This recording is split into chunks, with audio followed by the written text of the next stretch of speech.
sorry to hear that yours has started off on a rough note. Mine has been exactly how last year was, actually, so... Yeah. I guess boring, which is fine, but...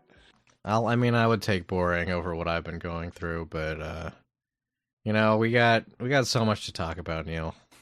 We do. Hello, everybody. Welcome to the Game of the Year podcast. First of all, correction, video games. Hello, everybody. You're so right.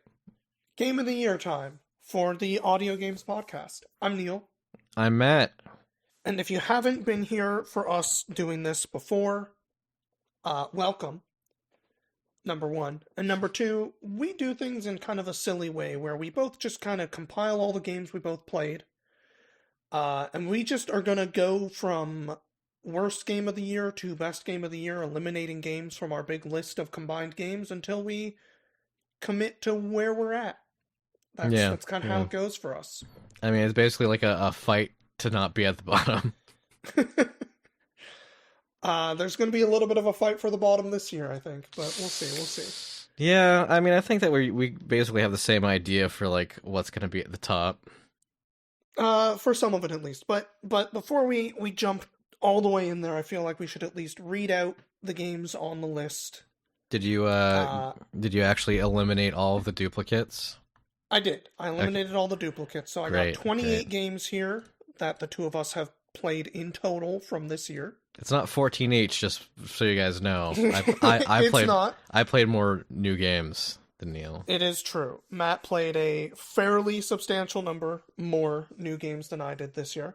And yet I still feel like I wanted to play more. We had a lot of crossover compared to some years, though, so... That's true. We can both speak to a fair number of these games. Yeah. And I think that makes for better content anyway, right? We can share our feelings and both be informed. It'll definitely help.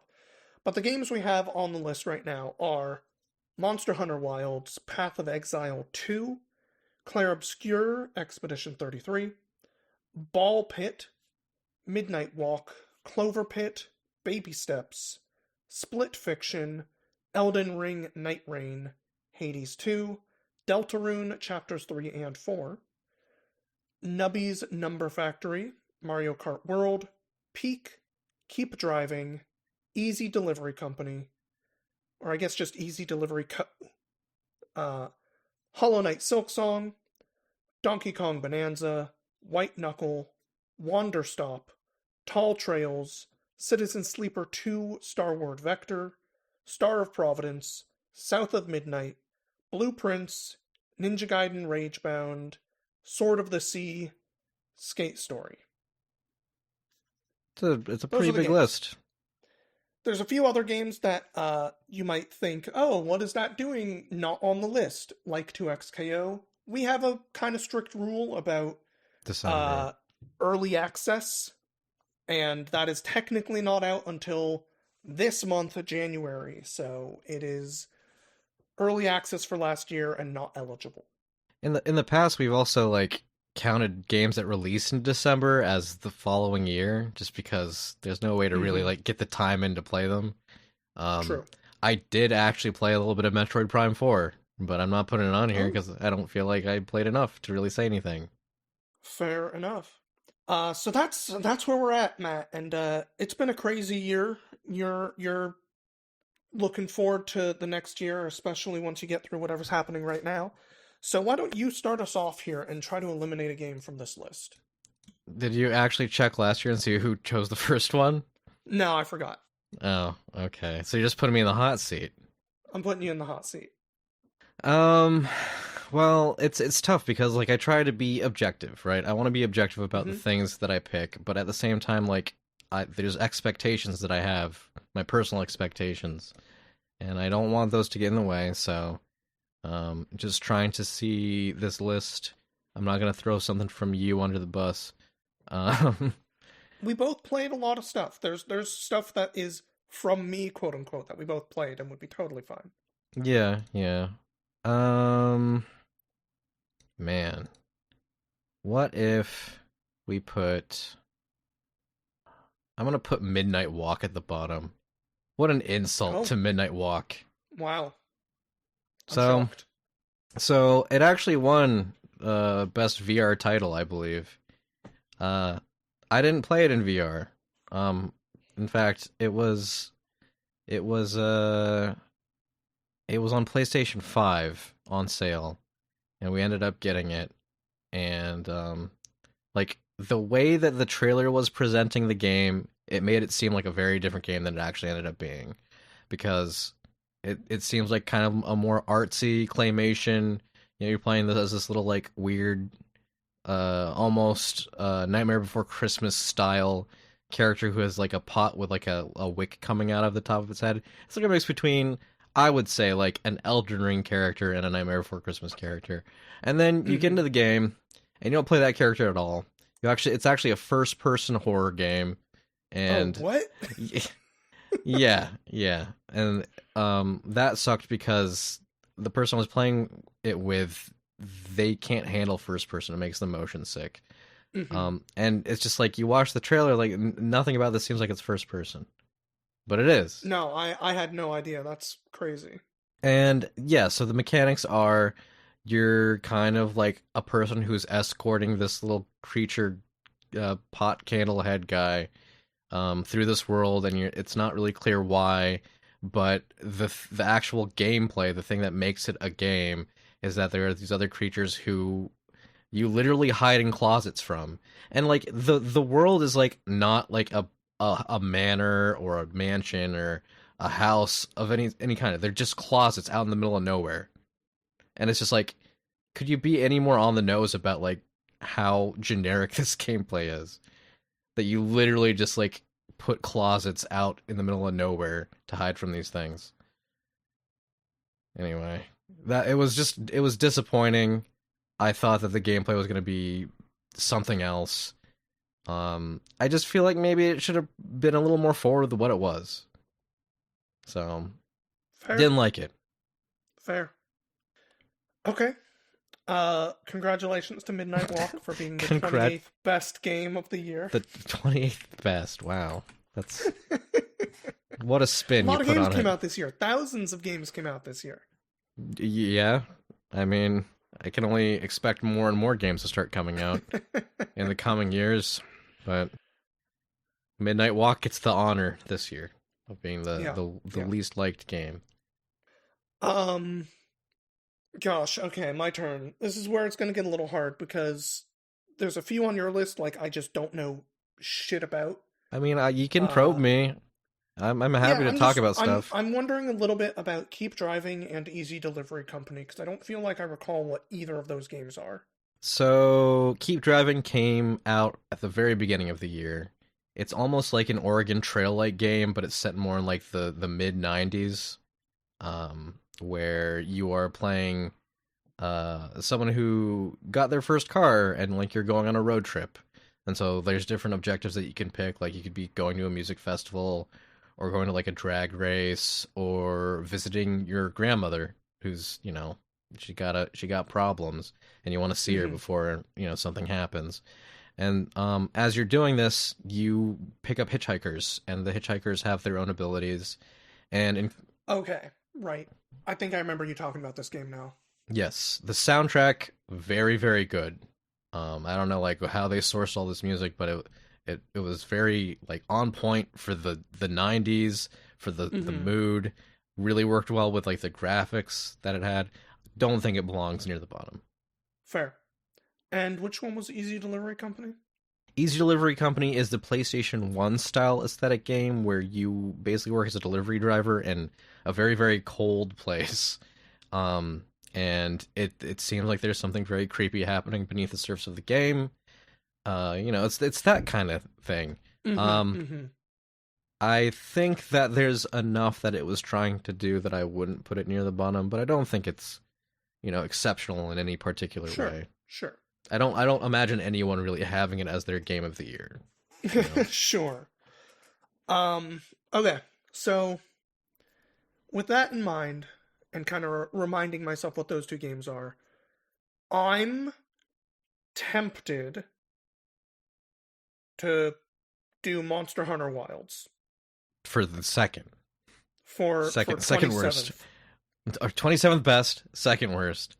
Um, you know, I was disappointed by this game. Okay, I was disappointed by Monster Hunter Wilds. I think that objectively, it's still a fun game. It's just not what we wanted from it.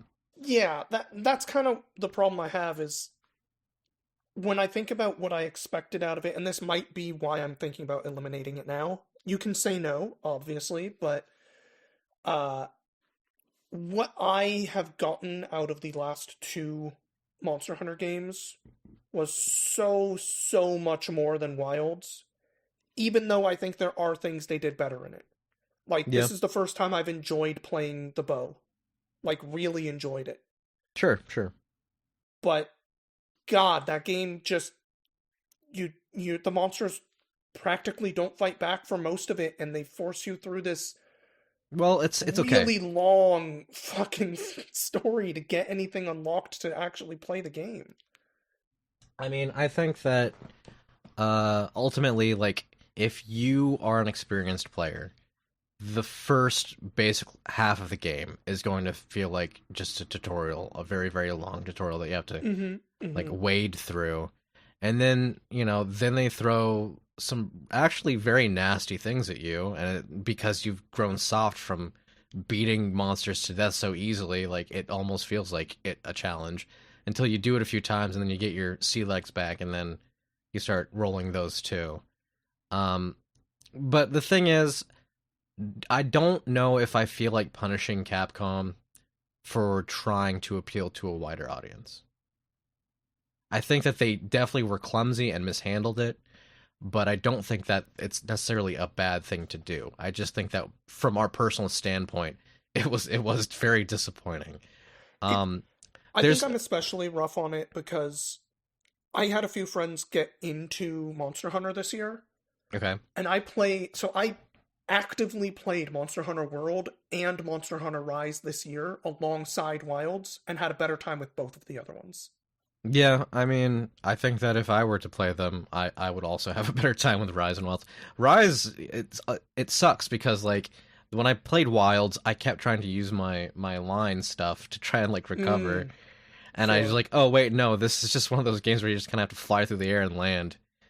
Um, so I really liked Rise because it just felt so dynamic. You could react to things so much more readily. And it was a really good resource management in that game. Um, however, at the same time, I look at the list and I think that there's some other games that uh there's objectively more malice from the developers towards their fans. Sure. Um, and I think that punishing Capcom by putting it in the number two worst spot, Okay. Okay. I think that What do it you can think hang on should for. go there instead then? I mean, I'm looking at it from the perspective that you were presenting, right? Where it's like Mm-hmm. this was a game that I wanted so much more from, and it was disappointing. And I can't help but like eyeball Mario Kart World. Oh, sure. I thought that might be kind of low, but I didn't think it would be this low. Well, I mean, I have to ask the question: do I like uh Monster Mm-hmm. Hunter Wilds more than Mario Kart World? And the answer is yeah. Like that's not a one I Okay. have to think that hard about. Okay. But I mean, I also have to scan this list and be like, did I like uh anything less than Mario Kart World? And yeah, but that was we already added it to the list. So so So you think Mario Kart World could go here? I think it could. I think that also um I think that Tall Trails could also be here. But here's the thing. Tall Trails is doesn't pretend to be something that it's not. Mm-hmm. Like it's just a small little fun exploration game done in a super simple style, and it's you do it at your own pace, and it's the kind of thing that I imagine a lot of people would get bored of, but it's honest. It feels honest with Mm-hmm. itself. Whereas I don't know that Mario Kart World feels honest with itself. So I think that yeah, I think that's where it goes. Okay. Yeah, I'm okay with that. Mario Kart World at 27. That's fine. Yeah. I mean, it sucks because I think that there was more potential for that game, but Nintendo was in a really weird place when the Switch 2 was released. I think that they really didn't want to release the Switch 2 when they did, but with everything coming out and like the leaks and, you know, wanting to do things on their terms, they kind of just pushed everything forward. And I mean, we had 4 games this year for the Switch 2. You know, And one of them was the second worst. one of them was the second worst game across all platforms. So why? Why are we putting it so low? You know, if you from the outside looking at it, it's a perfectly fine Mario Kart game. The tracks aren't as inspired as previous titles. The tracks are wider to accommodate the sheer amount of players on any given race, but the issue is the intermission tracks, the traveling between tracks. And I think that they were so overinvested in this idea of like, this is an open world, so you can like drive from one place to another, that they didn't actually stop to think like whether or not it was fun to do that.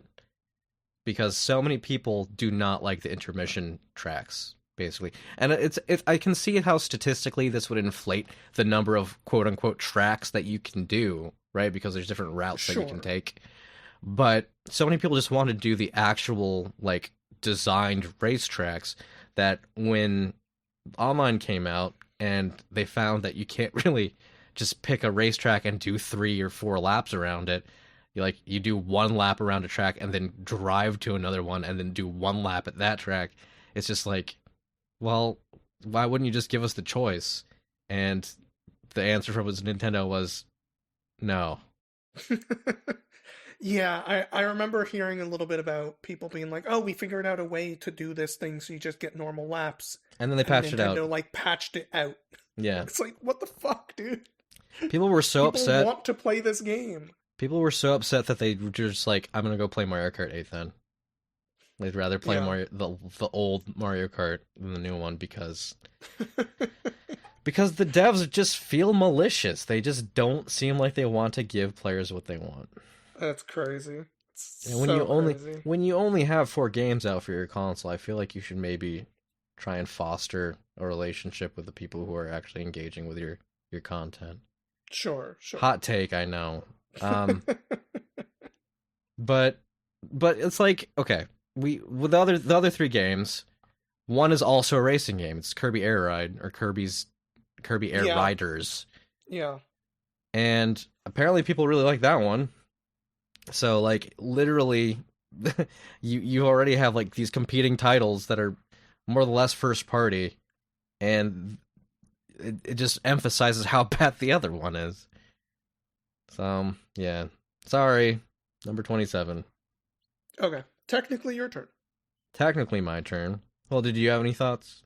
Were you going to try and push for Monster Hunter? Not really. I remember it coming out and thinking, like, so much looks cool, and then nobody was playing it, and I was like, okay, either something about this doesn't work, or, like, didn't last, or Nintendo really just shit the bed on supporting it in the way that people thought they would. Yeah. So I get why we put it this low. Some, like, even speedrunners hate it because like there's crazy. There's actually lots of things that you can do to like play the tracks very unconventionally, which the whole like trick system with like going off walls and everything like that looked cool. Right, speedrunners love that. But then what ended up happening is like someone would secure like a top spot in the leaderboard, and then Nintendo would patch the game, and it would change the speed of the game. Oh my god. And then it's just like, okay, well, now we just kind of... Like, all the things that we learned to do act differently now, and my spot's going to be usurped just because it's a different version of the game. So, yeah. That's crazy. Anyway, moving on. We need something for 26th. Yeah. Let's see. I mean, I'll put Tall Trails there. Okay. This is another one I don't really have any experience with, so if you think it goes there, sure. Literally, I bought it on a whim when I saw a streamer playing it, because I just thought, this looks like simple fun. And it reminded me of a Gator Game and A Short Hike, in the sense that it's just like... okay. Yeah, and it's very, very straightforward with what it's wanting you to do. You know, the writing is very cute. I think that it's walking a very fine line between being cringy and being cute, but I think that it manages to just sneak in there. Um, but yeah, you play as a little golem guy who's collecting clay to try and restore order to a world where there's no more clay. And you have a boot on your back, and you pick up random things off the ground to put in your boot, and they give you different attribute boosts based on what you're carrying in your boot. But also, you can shoot things out of your boot to give you like double jumps and stuff like that. So it really is just like a geometry-based exploration thing. Um, and yeah, like I said, the reason it's above Mario Kart is because it's honest. Doesn't doesn't pretend to be something that it's not. And I think that maybe if I had spent more time with it, or you know, engaged with it more this last year, then I would maybe even give it a higher spot. But it is a simple thing. It's a I mean, you simple. invoked like a short hike, which is a really enjoyable game. Does it just not really live up to the that It's kind not of it's pedigree? not nearly as polished as a short hike, but Okay, the feel of it, like what it's trying to accomplish, is very a short sure. hike. So there you go. Tall All Trails. right, all right. You beat Nintendo, little developer. Good job. Be happy. I know it's a low spot, but you still beat Nintendo. Uh, all right. Well, we talked about Monster Hunter Wilds a moment ago, and I think you have a little bit more for it than I do. So, Um, I mean, I'd be willing to let it go now. It's just yeah, it's tough because I mean, I played so much Monster Hunter. I on the PSP doing my little sure. eagle claw with my finger because you only had the D-pad to Mm-hmm. control Mm-hmm. certain things. And it feels like Wilds is the exact opposite. It feels like such a change. And there were people who were upset when World came out with the hunt flies. They like Yeah, show you where the monster's hanging out. Like yeah, like the grizzled veterans were like, "This is terrible. This is not Monster Hunter."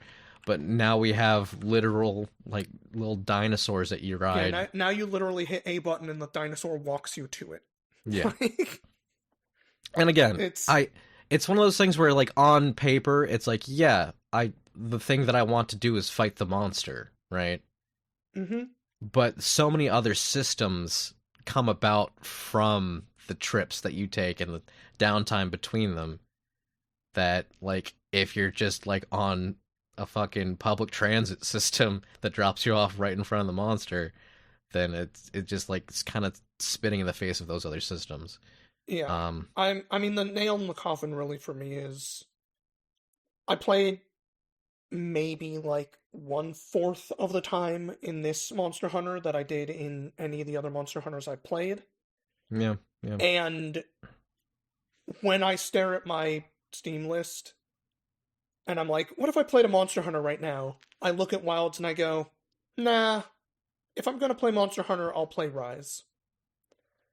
yeah. And so it just can't be that high for me. Well, I Like, mean, it has to be from down from here. from a more objective standpoint, like not trying to be involved with my own opinion or like trying to be gentle because I know my own opinion. Hmm. There was a lot of optimization issues with this game. Like you and Yeah. I, we were fine because we fucking spent way too much money on our computers. Yes, yes. The number of people talking about like serious issues they had just playing the game on their PC The really principle sucks. of bad reviews on Steam for this game are about optimization. Hmm. And So like now these almost a year later they're like, "Oh, we're finally getting those patches out to help." And it's like, I'm people not have coming moved back, on. dog. Yeah. Um, I mean, okay. Let's hypothetically say they put out the big DLC, right? Hmm. Their Sunbreak for Wilds, and they say we're adding 30 new monsters and bringing back locales from World, so like you can go visit places from World. Hmm. Would that bring you back? I mean, I'm probably gonna get the Master Rank DLC when it comes out either way, but I'm the fact that I have not really gone back to that game in over 6 months, even just to check some of the other stuff they put in. I didn't have the drive to even farm out like the few sets of stuff that I wanted to do. I didn't even actually play every single weapon in this game because I My just didn't have God. the desire to play My more of this God, game. he didn't play every weapon. But like in all the other ones I've played, I've at least done a few hunts with every weapon. I know, I'm just being facetious.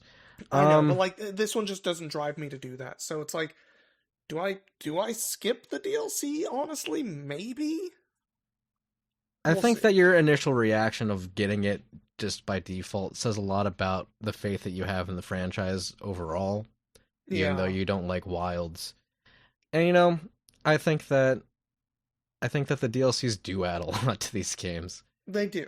They do. I uh I have a really my habit is regardless of the game, like I'll get through high rank and then the game sits on the shelf until the other stuff comes out. Mm-hmm. Mm-hmm. Like it doesn't matter if it's Wilds or Rise or World, like it just kind of hangs out. That's So, fair. I don't know. I think that we could put it here Yeah. alternate choices on my side. I would put probably Easy Delivery Company there. Okay. Is that going to be our 24 then? Which one? Easy Delivery Company. I think that if I was gonna pick, it would go Easy Delivery Company and then Monster Hunter Wilds. Like I think that it does. Oh, I see what you're saying. I think that it does not go like past the middle. Okay. That makes sense. I Do you want to make that change? Should Easy Delivery Company be 25 and Monster Hunter 24? That's what I was thinking. Yeah. Okay. Okay. I'll make that change. I'm okay with that. Okay. Which I guess means it's my turn again because that Yeah. was a Huh. 1-2. Sure Shoot. is. Okay. Um, I think that means I'm gonna do. Um, I think this might be where I put, or where I suggest Sword of the Sea. Okay. Well, why not higher? Because again, I didn't play this one, so So, you have to play both the both sides yeah, of the argument here. Sword of the Sea is the latest game from Giant Squid, who did Abzu and The Pathless, if you remember those games. Yeah. Yeah. And the reason I'm kind of putting it here is the last game they did was The Pathless, and that game felt like they were trying a lot harder to go more in the direction of gameplay first Mm. rather than the kind of journey-esque just kind of wandering around first. Emergent narrative. And this game doesn't do the kind of emergent narrative stuff that Journey does, and it doesn't really do the gameplay parts of Pathless at all. It just sort of goes right in the middle of those and has an entire like trick system to surfing around this desert world as you turn it into a watery one. Uh that it like tracks a score for and everything and has like a couple of rooms where there's a challenge to get a good score in this room. But those are so off to the side and so not needed. It feels disconnected from the game so completely Mm. that the game sort of just ends up not really servicing fully the just like vibes experience or the like cool I'm having fun experience. And Oh man, not the cool I'm having fun experience. totally. I know I'm being kind of like just not having the words for this, but like the reason why I'm putting it as low as here isn't because I didn't have a good time with it, but a different game I played this year does a lot of similar things and blows it way the hell out of the water. Okay, well, I mean, it is your game. If you think that this is where it belongs, then it's hard I for think me so. to debate you on that. I think there's like one or two games that I could interchange with it, but like I think this is a perfectly fine spot for it. So, Sword of the Sea. At 23, it rhymes. Okay, so that means it's my turn again. Yeah. Okay, well, We're kind of getting into this really weird spot because I think that there's a lot of fine games that aren't necessarily exceptional. The middle of this year is where I am struggling the most. I know I talked to you a little bit about this, but even on my like what's at the top list, I'm like my one and two with a bullet, and then everything after that is like there's like four or five games that I feel like could be around fifth, but nothing feels like it's three and four. So like the whole middle section I feel like is where everything just sort of there was a lot of good stuff this year and not a lot that was exceptional to me. Yeah, I mean, we're getting older, Neil. The things aren't as formative for us because Yeah, we've things already just we're just not as malleable as we used to be. So we're just kind of crusty when you squeeze us. yeah, Um, that must be it. but if you're just playing video games for the first time this year, then a lot of these things mean a lot more to you. To us, they're just like things like I don't know, throw it here, right? Yeah. So, since it's my turn, I think that we're getting into territory where I have to say, did this game surprise me in a good way? And if it didn't, Mm. then this is where it's starting to go. Um, so with that in mind, I think that the next entry should be I'm gonna put out Path of Exile 2, and people are gonna hate me for that. All right, all right. But Path of Exile 2 is one of those isometric Diablo-like games, and it's the direct sequel to, as you may have guessed, Path of Exile, which is very, very popular for its seasonal runs. Mm-hmm. Basically, Mm-hmm. they have these parameters, and people run, and they get on leaderboards, and there's like fun little prizes they can get. And for some people, this is their game. In fact, even though Path of Exile 2 is available, there's still people who are like, no, Path of Exile 1. Path of Exile 1 is my game. People are just so fiercely loyal to these particular games. And here's the thing. Path of Exile 2, absolutely fine game. It is exactly what you see on the box. It did not Sure. surprise me in any way. Mm-hmm. Mm-hmm. So this is where it goes. Totally fair. Yeah. Okay. Back to me then. Mm-hmm, mm-hmm. How how did you end up feeling on Ball Pit? Um, Ball Pit is it. The gameplay surprised me for like the first hour of playing it, and then Mm-hmm. I was like, okay, I kind of get what this game's asking of me, and then I just kind of did it over and over, and I had fun doing it, and then I finished the game and it rolled credits, and I was like, all right, well that's not gonna get played again now. I don't Okay. think there's anything left for me to experience in that game, and I think that as far as a roguelike, that is a failure. Like I'm not saying that the game is a failure, but I think that as Yeah. a roguelite, you would want an experience that it compels you to come back. And Yeah. Ball Pit was a really fun time that I'd have no interest in experiencing again. Okay. Knowing that about it, the game that I thought about putting here, I think is slightly better than that, and it is juggling in the same vein. So I'm gonna suggest Ball Pit here. Um, Let me look at my list. Sure. Is there anything that I liked less than Ball Pit? Let me give you an alternate pit. I'll give you Okay. Clover Pit. Oh, really? Yeah.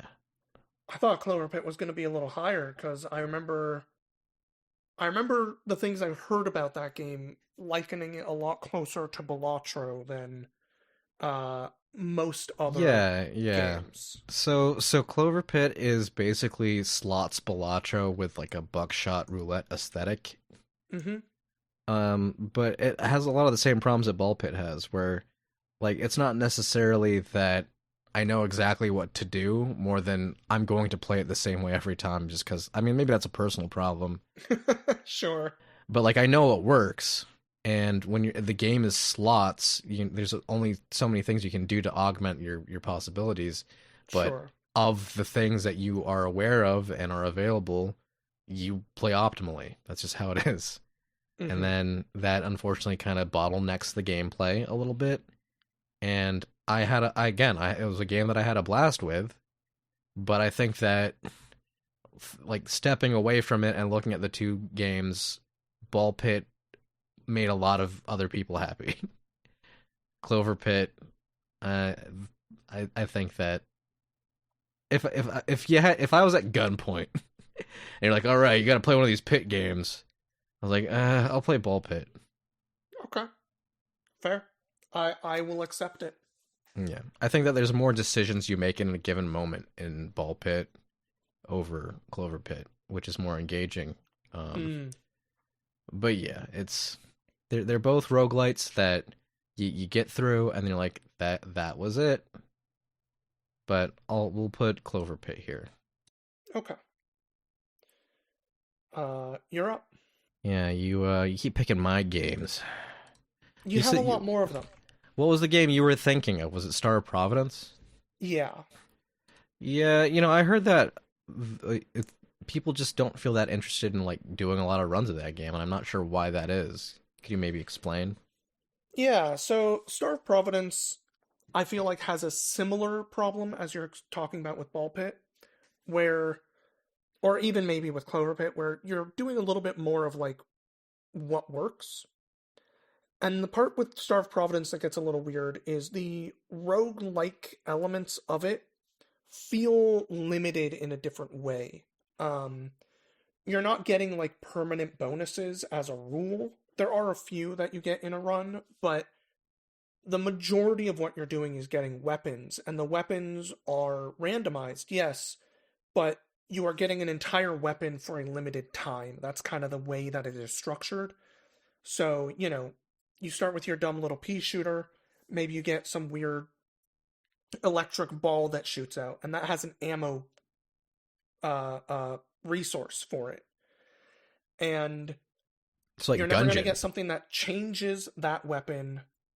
You might get things to refill that ammo, and you have other things to buy that will expend that ammo, for example, but really you're going to be finding a new weapon. And as you're changing these weapons, that can be very fun, but the gameplay itself is a shmup. It's a top-down shooter. You have played some of these before, and if you're very good at those games, what weapon you have doesn't really affect that much with how good you're going to do. So it's like And riding while, fighters. yeah, yeah. And It's like, so, oh man, I want the laser because it looks cool, but it's like you're killing the same amount of things. totally. Yeah. But what I will say about the game is the game does feel like it has a lot more in it than it sounds like Ball Pit does. I've beat a couple runs of that game, and there's still a lot more that I have not seen and I know is in the game. Hmm. Uh, and every once in a while I do boot it up and like play a run or two for fun. I do have fun with that game, but it doesn't really hit the for a roguelike game like it is, it doesn't quite hit the roguelike pleasure centers that I want out of it. Hmm. But Okay. it does feel like it has the long lasting tail on it, which is why when you say Ball Pit, you kind of beat it and you're done. I don't feel like I'm done with Star of Providence. I just need to be in the right mood for it because I'm not having the same amount of excitement in different runs that I would in some other Rogue games. Hmm. Okay. Well, I don't know. Hmm. So I mean, to elaborate further on Ball Pit and why I don't feel Mm-hmm. like it's exceptional. Um, so much like the gameplay is exactly what you expect. It's like Breakout, where you're launching the ball to the top, and then you're able to catch the ball and then throw it again, or it'll bounce around from the walls and hit things from behind, and enemies just kind of fall down from the sky.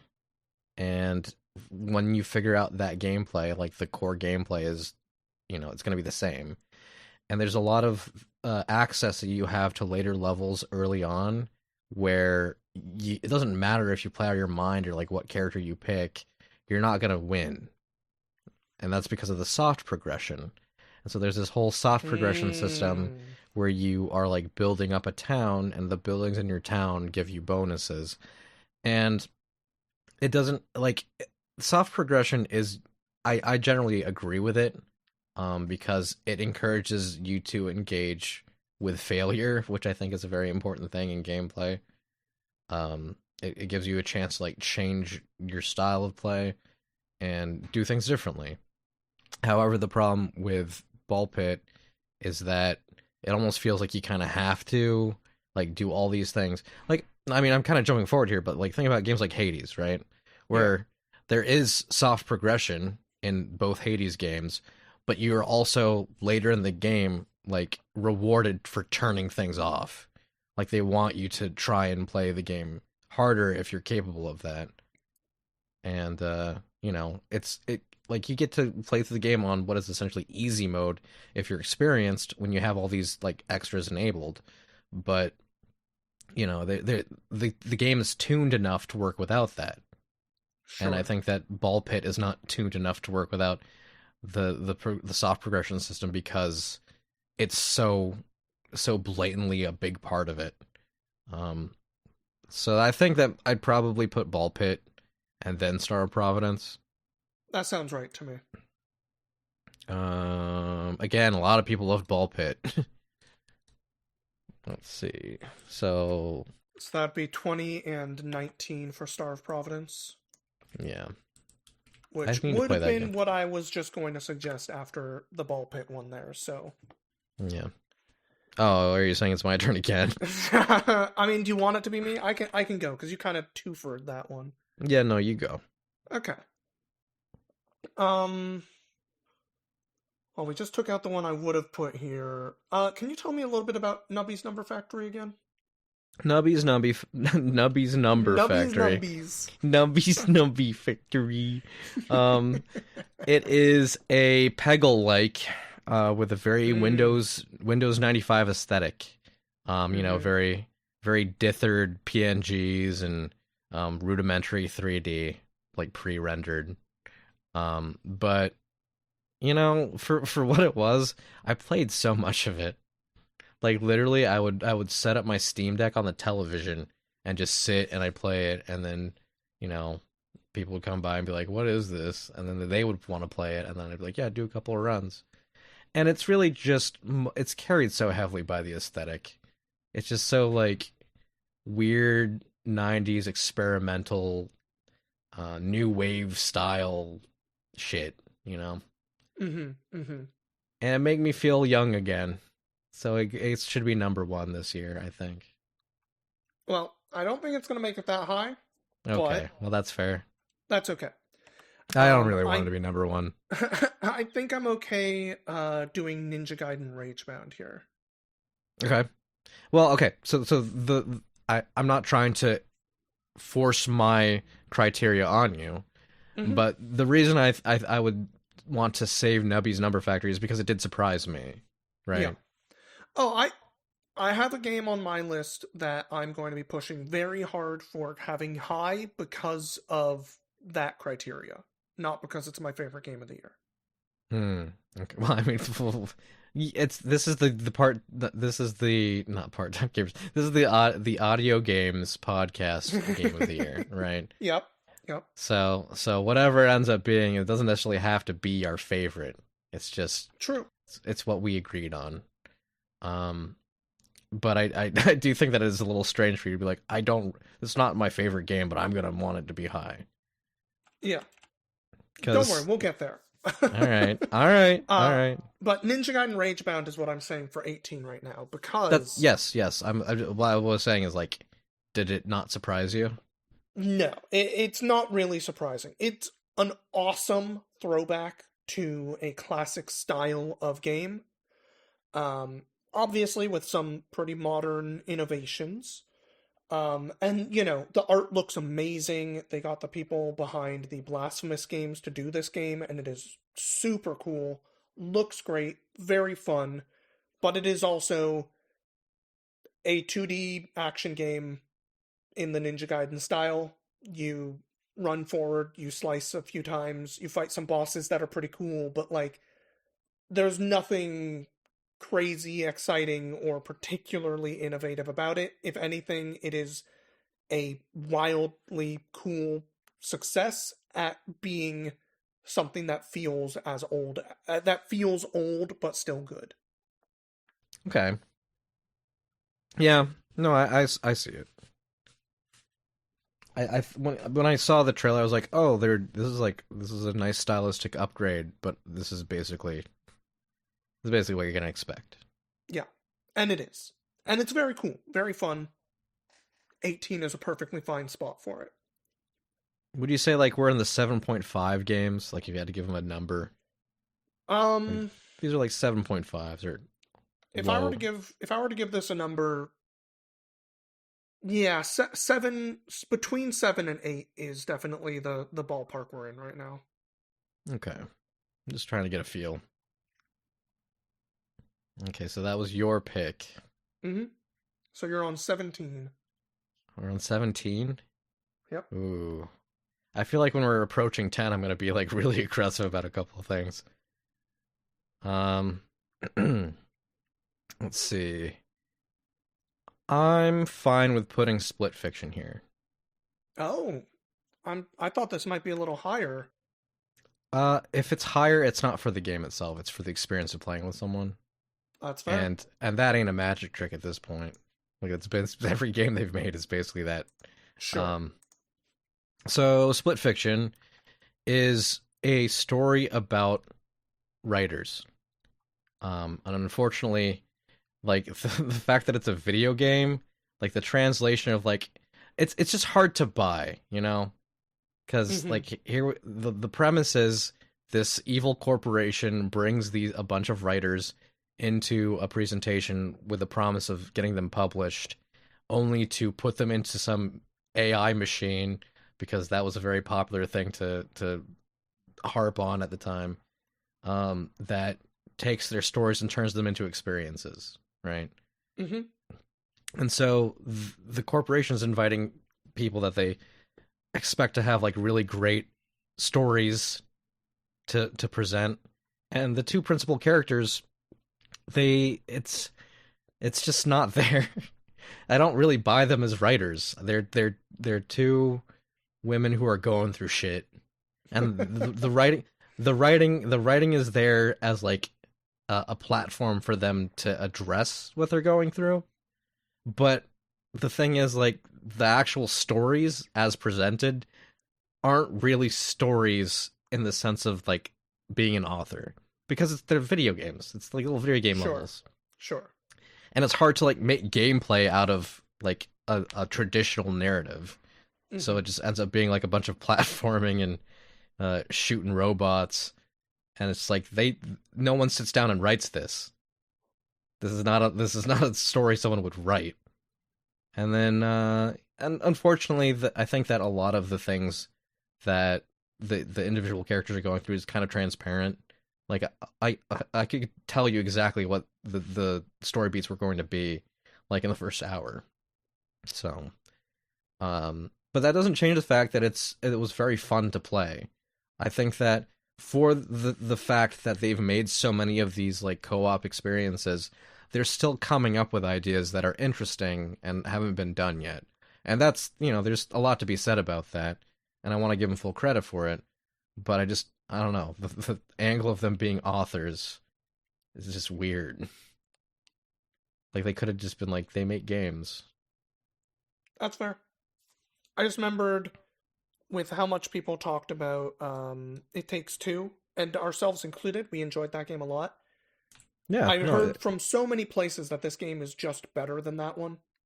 um, I think It Takes Two is like way more imaginative, Oh, and I okay. think that the narrative makes more sense. And Huh. I mean, like, I get that it's like, oh, they turn into dolls, and then a book like tells them how to be better. But I think that the pacing just makes more sense. Okay. Fair. Fair. All right, I guess it's me again. 16. Yep. As we do creep closer to 10, this is where I start getting a little bit antsy about a few things. Hmm. Um, where did you end up landing on Donkey Kong Bonanza? Probably around 16, 15. Okay. I'm gonna throw Donkey Kong Bonanza up here as a like. I think this might be around where this should be. You know, we got a good finger on the pulse of each other here in terms of like where things need to be going. Um, It's good. It's so good. We've been doing I this a long time. You'd hope let we have a good idea of that. yeah. So full disclosure, I literally beat Donkey Kong Bonanza today, like Oh 2 hours my ago. god, really? Yeah, literally today, 2 hours ago, because I was like, oh shit, we're doing the recap for last year. I feel like I'm close enough that I can do it. Let me just sit down. And I literally played my Switch 2 until the batteries were running out, and I had to go sit down and plug it in Oh so I my could finish it god. up. But I did it, okay? So I have a fully developed opinion of this game. Uh-huh. And so I feel like if you are like Donkey Kong, you probably really like Bonanza. And the reason I say that is because Donkey Kong as a character is that he loves bananas. Like that's his entire persona, right? Sure. Like just maybe previously there was more complexities to the character, but at least as they are presenting him in Donkey Kong Bonanza, his character is that he likes bananas, right? And if you have that simple like love of one thing, then you will also be able to love Donkey Kong Bonanza, and that's because it's one thing. It's just terrain deformation, and it feels really cool, and it's nice to see it from a perspective, like what the Switch 2 can do. Mm-hmm. Mm-hmm. Like, there's just so much shit flying around to the point that it's like almost nauseating trying to like figure out what's happening. Um, and it just like there's certain like spins on it that they do. There's some clever ways of implementing it, but by and large, the gameplay is just terrain deformation. And I think that maybe 4 or 5 hours, like I was still having fun, and then it's like, wow, I'm gonna have to punch through a bunch of terrain again. Um, but you know what? The one thing that I will say about Donkey Kong Bonanza that brought it to where it is instead of somewhere lower is that they reward you for getting to the end. Like you have a really good time in the last 2 hours. And I was happy I picked it back up. Okay. Um I mean, you're probably not planning on playing it. No. So, and if you're listening to this recap, I'm assuming you're fine with spoilers we're talking about games from last year. Okay? Honestly, I guess I kind of forgot at the top of this to just say, hey, everybody, spoiler, spoiler, spoiler. We're going to spoil shit. So if you've listened this far, we haven't really hit any real spoilers, but we probably will be. So heads up. Yeah. Okay. So the antagonists of Donkey Kong Bonanza are like a set of three characters who are kind of one-note characters in of themselves, called the Void Company, the Void Mining Company.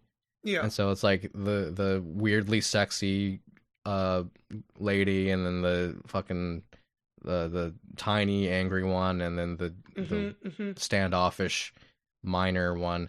Um, and you get to the end, and it seems like it's gonna be the finale, and you fight like the leader of the bunch. You know him well.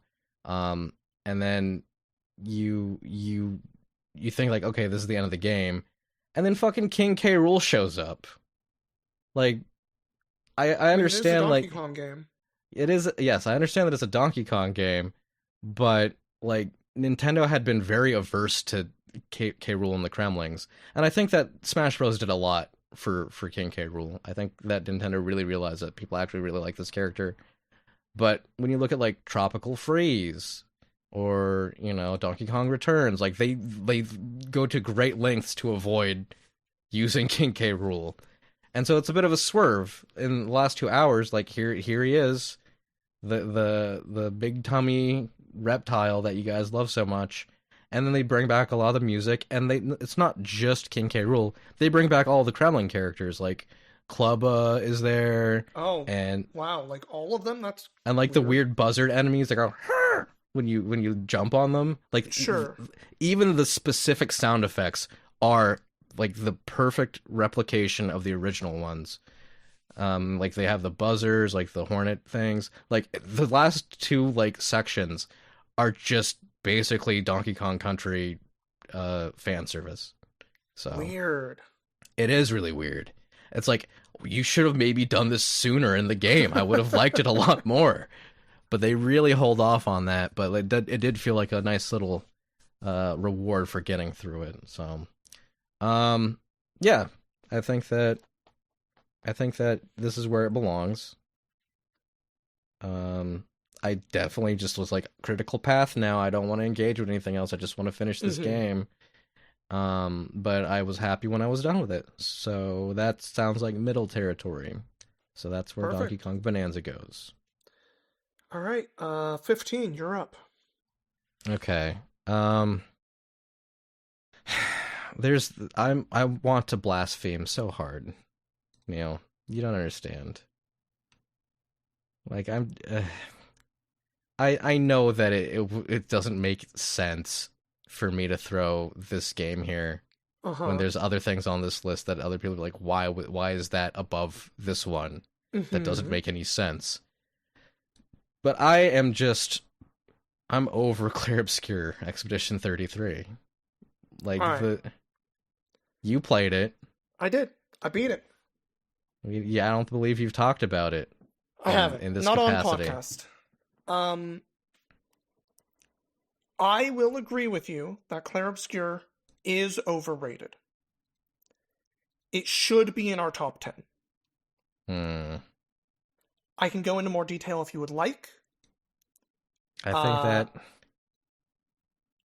I'm not so dead set on putting it specifically here that I need to like we sure. need to Sure. scuffle over it. But I do want to put out there that Yeah. Let me give you a couple things about it. Um, I think that the game is really good at tone and is really, way more mature about dealing with grief and everything, a lot of its major themes, than the first chapter lets on. Uh, well, Go ahead. that's kind of a big problem though because it's the first chapter. Like you are introducing the characters, like the principal character. Like the whole first chapter is a deception. Let's just put that out there, okay? Like the whole expedition thing, like it doesn't matter to the overall story because it's all a farce. It's a painting, right? Like Yes the and no. death of Gustav is impactful to everyone present at the time because they don't understand that Yes. the nature of things is completely different. And I knew that it was completely different from the onset because he had all these abilities locked that never unlock, like up until the point that he dies. And I'm just like, okay, Mm-hmm. well, he comes back then, right? It's just so No. obvious. No, he does not. He doesn't come back. No. Are you sure? Are you sure it's the ending that you picked, or Correct. So technically he comes back for the final scene if you pick one of the endings. But he never comes back as playable. interesting? So is it just like they have a what's the point of the locked abilities that he has that never unlock? I think they're just there to make sure that it seems like more of a surprise that it actually happens. Hmm. Well, I mean, that is something that I didn't know. However, I think that it bears repeating because I talked about this the first time we talked about Expedition Mm-hmm. 33 Mm-hmm. is that there wasn't enough time for me to care about the characters before they killed them for it to be impactful for me. Like the Mm-hmm. dude was sad. He was a sad man with lots of reason to be sad because the world that he's living in is crumbling around him and he lost the person that he loved and now he's going out and like basically to die. Like he in multiple occasions he's like I don't really like he doesn't want to be present without the things that he loved. And he's Yeah. just kind of like dragging himself. And then he dies and it's just like okay, well, I mean, I guess that sucks, but I didn't really like I don't know. Yeah. The So character so I agree with you. I think the first chapter, especially as someone who I didn't know Gustav was gonna die really, but I did know a bit more about the nature of the story than I think a lot of people going into it did. And the Gustav and dealing with grief of Gustav isn't 100% why I think they do a good job with grief or any of that. Sure. The rest of the story, for the broadest giving this to you, uh Gustav dying is like Mael's family dying, and the rest of the story is about who Mael actually is, Yeah, and no, I that know. person dealing with the death of their brother, who's Verso. Right. And then the verso that you actually are using is a painted version of the actual verso. Yes. Yeah, no, But I know like the the story. totally. So the way that the chapters continue then and start dealing with grief and the major characters that you're dealing with, the paintress and the curator, the family dynamics and what all of that family is going through as grief is depicted way better than I was expecting out of the game as I got through it.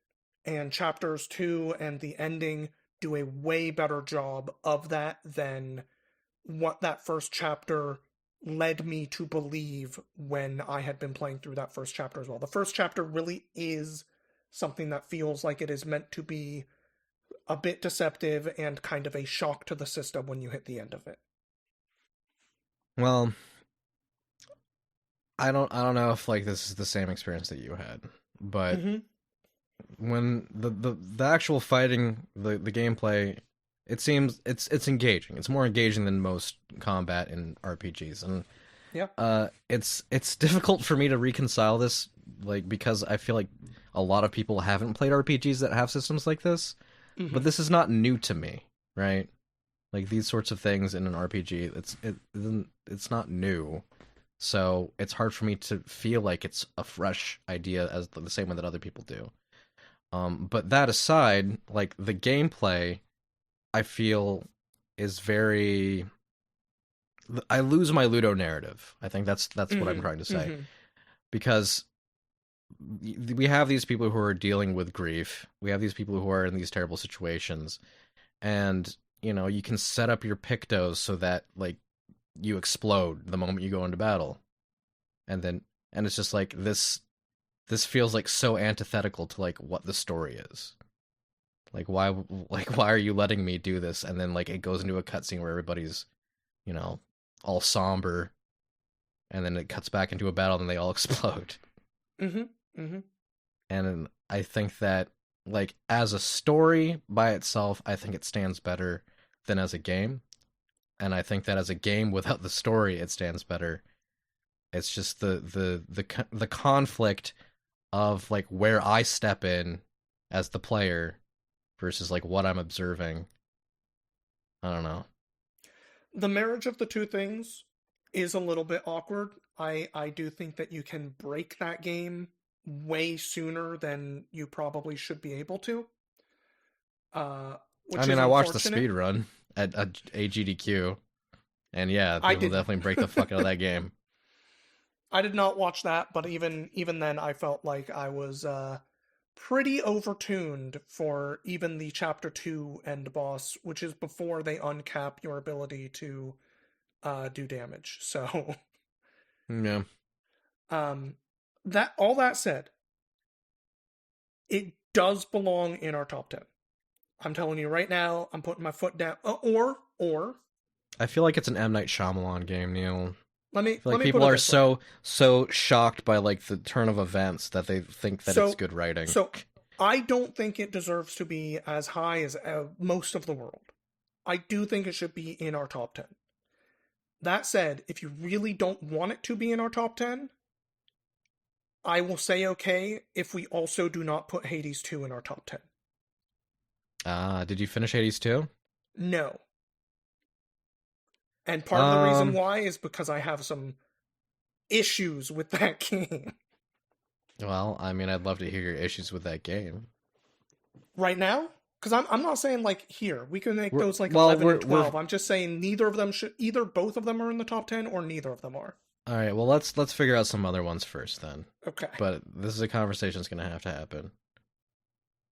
Um, was it my turn or was it your turn? It's still your turn. Okay. Let's see. Let's put Peak here. I Really? feel good with well. I mean, what do you you like Peak then? I do. Okay. I thought Peak was a shoo-in for being in our top 10, but I mean, ultimately it's friend swap. So it is. It is. But it's like the only one of those I've played or seen people play that is like fun to me. When I I see think people playing most of the other ones, I'm like, this doesn't even interest me. And the only other one I've really played much of is Phasmophobia, and I think this is so much better than Phasmophobia. yeah, I think that the reason that Peak stands out as a friend swap game is because it's pretty well tuned, you know? Mm-hmm. Like I feel like the difficulty of Peak is exactly where it needs to be for me to not know whether or not I'm going to win. And that's part of the fun. So, we'll let Peak hang out a little bit longer. Um I guess it's got to be Nubbies then. I guess I'll put Nubbies Number Factory here. Okay. Unless you I have. I don't know much about that one other than what you've said, so Yeah, I think that. So, we talked a lot about roguelites and roguelite games in our list this year, mm-hmm. and the failings of certain ways of developing them and having certain systems that don't really feel conductive to wanting the player to go back and play them more. And Nubby's Number Factory is the exact opposite, where like it's relatively simple in the things that you can do in setting it up, but the rewards that you get for being clever with what limited resources you have feels really good. So like I unlike the other roguelite games on our list this year, I've done so many different kinds of builds in Nubby's Number Factory, Mm. and it felt good too. Uh, and I think that is something that was surprising to me, especially considering how it looked. And I think that this is a good place to put it. I don't think that it blows my mind or does something revolutionary. I think that it takes a lot of things that already existed and does them really well. So this is where it goes. Okay. Number 15, I believe. 15, yeah. Okay. Oh, okay. Um, not that I We're think this should go here, but uh just as a temperature check, where did you end up on Baby Steps? Baby Steps is good. I think that Baby Steps should at least be near top 10. Mm-hmm. Mm-hmm. Again, I wasn't thinking Do, Baby Steps yet. I wasn't sure where you landed on it. did you want my argument on it? Not yet, not yet. Okay. That was just a real quick temperature check. Okay. And the other one I need to temp check real quick, White Knuckle. I haven't heard you talk about that game White basically all year. I remember you talking a lot about the demo and stuff, I feel like a year and a half ago. White Knuckles top 10. It has to Okay. be top 10. Okay. Okay. Just double And check. Just double and check. the reason is, well, okay, we'll talk more about it when we have to. um with what's left,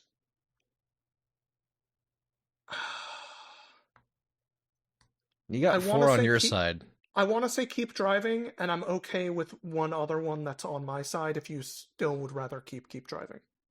I can put Keep Driving here. Okay. Keep Driving, like it's the reason that it survived as long as it has is completely vibes based.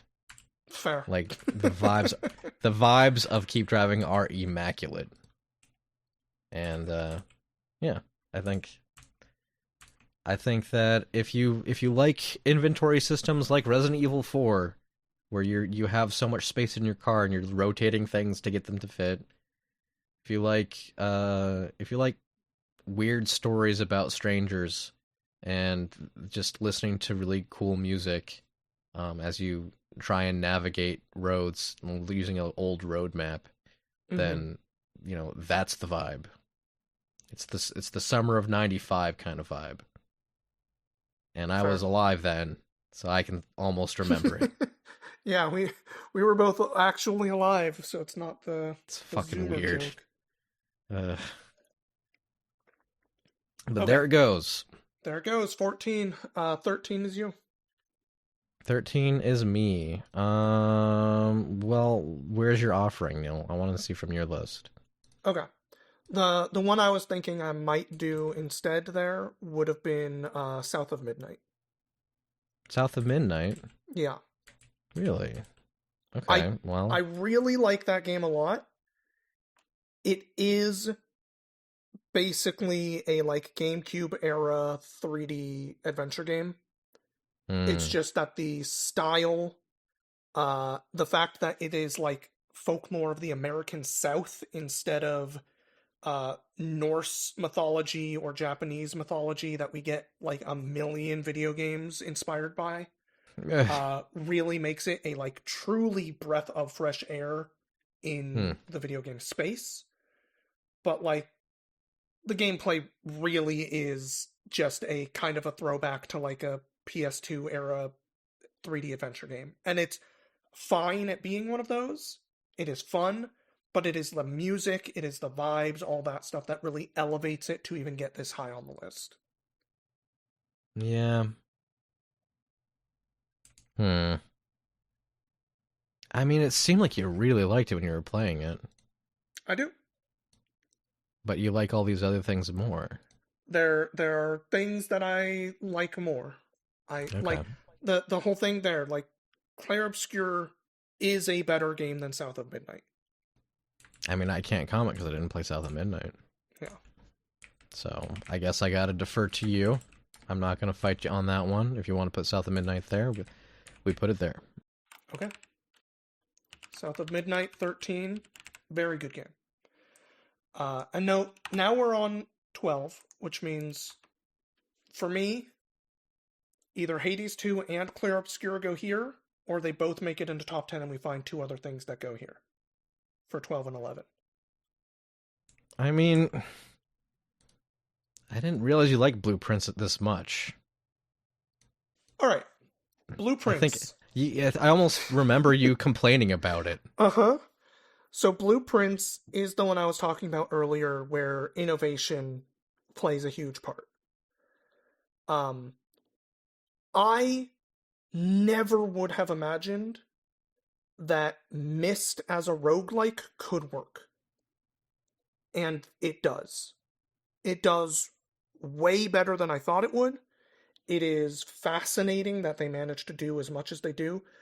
I do have some issues with it because for me, the way that the room structure works after you beat the game and are trying to do some of the extra stuff, which, to be fair, like probably 2/3 of the game is post game if you really want to get into it and figure out what's happening in that game.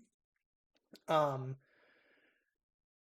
some of the things it asks you to do require you to kind of grind the runs in a way that is hitting a point where either A, you're just getting unlucky, or B, you haven't found the like couple of rooms that let you modify the rooms you need to for their commonality, how frequently they come up for you. You haven't gotten that room enough to let you edit these things and or the rooms you need to edit in order to perform a couple of these specific puzzles that require you to have five specific rooms in your house in order to do a different puzzle. That Okay. kind of stuff in the post game was frustrating to me, and I also know how it can be really engaging to other people. Um, but the main fact is this game really does work and is so much better than I would have expected for what the game is as a baseline. It's so Um, funny. That's because like when I remember like hearing you talk about when you finished mhm. it and being like, I guess I'll put it off. Like I was not convinced to play it this year because it didn't seem like you were super into it. It's weird. It is something that as I got further and further into the end part of the year, I launched it a couple more times and like jumped back in and looked around at some stuff and was like, this game is better than my emotional response to some of the early stuff is. Wow. Um, That's some I personal I growth feel there now. bad that I kind of pushed you away from the game if that's the case because like it really is I mean, you way didn't push closer to me. a sure, but like it is way closer to a Myst game uh that just happens to somehow be a roguelike than anything else, and it's fascinating that they made that work. I mean, you invoke Mist, but like there's been escape room games like Mm-hmm. back and forth. Like is it specifically Mist you're talking about, or is it just the idea of like a escape room type game? I'm saying more specifically Myst, Okay. and that's in large part because of the way some of the later puzzling and like more overarching puzzles can work in that game. Like you're saying it's more like you have to sit down and read some stuff and actually learn instead of like fiddling with things Yeah, enough. so here's what that game ends up being once you beat it. Okay. Everything else you're discovering about that game, you are discovering about the world of that game, which includes like history of different countries in this fictional world. It is history of your family and their relationship to like royalty in that world. Um like the things you are learning about and actually start needing to implement. There's a whole puzzle about figuring out the crests for different crests, like the crests for the different royal families or some or like of the countries in that world. And you have to Okay. then figure out what the crests are because there's like, you know, a wavy line on the circle part means this thing, and then the symbol in the middle being this means one other thing. You have to like figure those out and then display them for like 8 different countries in this world. Is one of the like latest game puzzles of that game. Oh, okay. It's wild how much they put in there and the ways that they put it in there. Yeah, I mean, Miss made a whole language Yeah. for the Dunny. Uh-huh. Um, and a new number system. But yeah, so that's the kind of things that you're saying are in blueprints. Yeah. Well, maybe I will have to play that soon then. But I guess that means it doesn't go here. No, that should be in our top 10 if for no other reason for the like hey, we like to reward innovation. Okay. Um, well, on the same thought, if we're rewarding innovation, I would probably want to put Clear Obscure here, Mhm. which would mean Are that are I'd we have to also put putting Hades. Hades 2 down here? Well, you got to tell me why you don't like Hades. All right. I really love the original Hades. That was my game of the year. It Yeah. was fast, it was kinetic, it was the narrative helped drive me to want to keep going. And on top of the mechanics, um and Hades 2 feels like it put an extra layer between everything that I am trying to accomplish that makes going back between runs feel like I'm not doing anything. And it just saps my energy to want to go again. I'm not sure I understand what you're saying. Could you give like a So, specific example? what I mean is like in the first game, I'd go out, I'd do a run, I'd get a bunch of resources, I'd come back, I'd spend them, I'd move my relationships forward, I would move my character's abilities forward, etc. In Okay. this game, I go forward, I get a bunch of stuff, I go back to the main hub. I can try to do some stuff with some of the characters, but if I try to do relationship stuff, oh, well, I haven't unlocked the fishing dock yet. So I'm not allowed to try to go forward with most of my characters anymore. It's like, okay, well, let me try to unlock the fishing dock then. Well, to do that, I need these seeds. Oh, good, I already have the seeds, but I need to plant them. And then I need to go on 2 or 3 more runs before they finish, like, growing There's so no that I C can that get takes the item 3 to actually runs. do the thing. Sorry? There's no seed that takes 3 runs to Okay. grow. Most of them take 1 or 2. But the point is like I can go, I can get all these items, and I can be like, cool, I collected everything I need, and I still have to wait on a timer.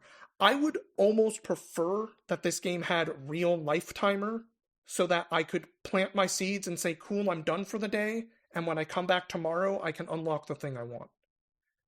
Hmm. But I have to do more runs, possibly for nothing that I actually want or feel like I need, so Well, that I can get the seed to happen so I can do the progression I want. And that's so frustrating to me. I can see the frustration. You know that other actions actually advance the timers too, right? Which other actions? Generally, like the interactions with characters, like upgrading things, doing Mm-hmm. incantations. I've Like it's not I've done a it's fair amount of those. I don't know. okay. Well, I will say that I also came up against a similar issue. I imagine you didn't get that far, just based on how you're I reacting. I've done the Kronos fight a few times and made it to phase 2 but haven't beaten him.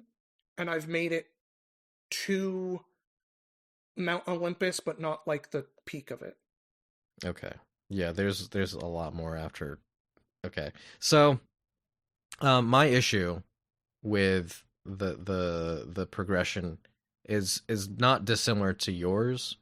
Mine is like I was kind of not engaging with a lot of the relationship stuff early on, so I had taken care of a lot of other upgrades and expansions, and then I went back around and I like had all this nectar, and I mean it's not unlike Hades 1 where like you can't just like give someone 5 nectar. You Sure. know, you have to walk away and do something else and come back.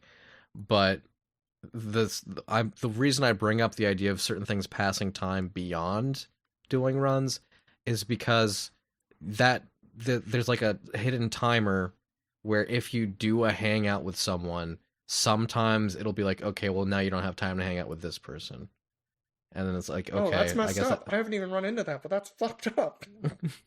well, yeah, it's the idea of like, okay, there are these other activities that you do with the characters, right? You have like, and I see what they were going for. They want you to have like more profound and deep relationships with the characters that extend beyond you hand them something and they talk to you, right? Mm-hmm. That's an admirable place to go in terms of the development, and there's a logic there, but in practice, it doesn't feel great when you look at the list of prophecies, and one of them is like, oh, I gotta be really close friends with Nemesis, but also I need to be really close friends with Hecate. And I'm like, okay, well I have enough ambrosia here that I could be friends with both of them, but I can't hang out with both of them until I do another run. Yeah. That is not something that makes me happy, but also like you could just technically run out and then abandon your run, and then that would give you I guess so. your like if you from a speed running perspective, I imagine that's something that they literally do, right? Yeah.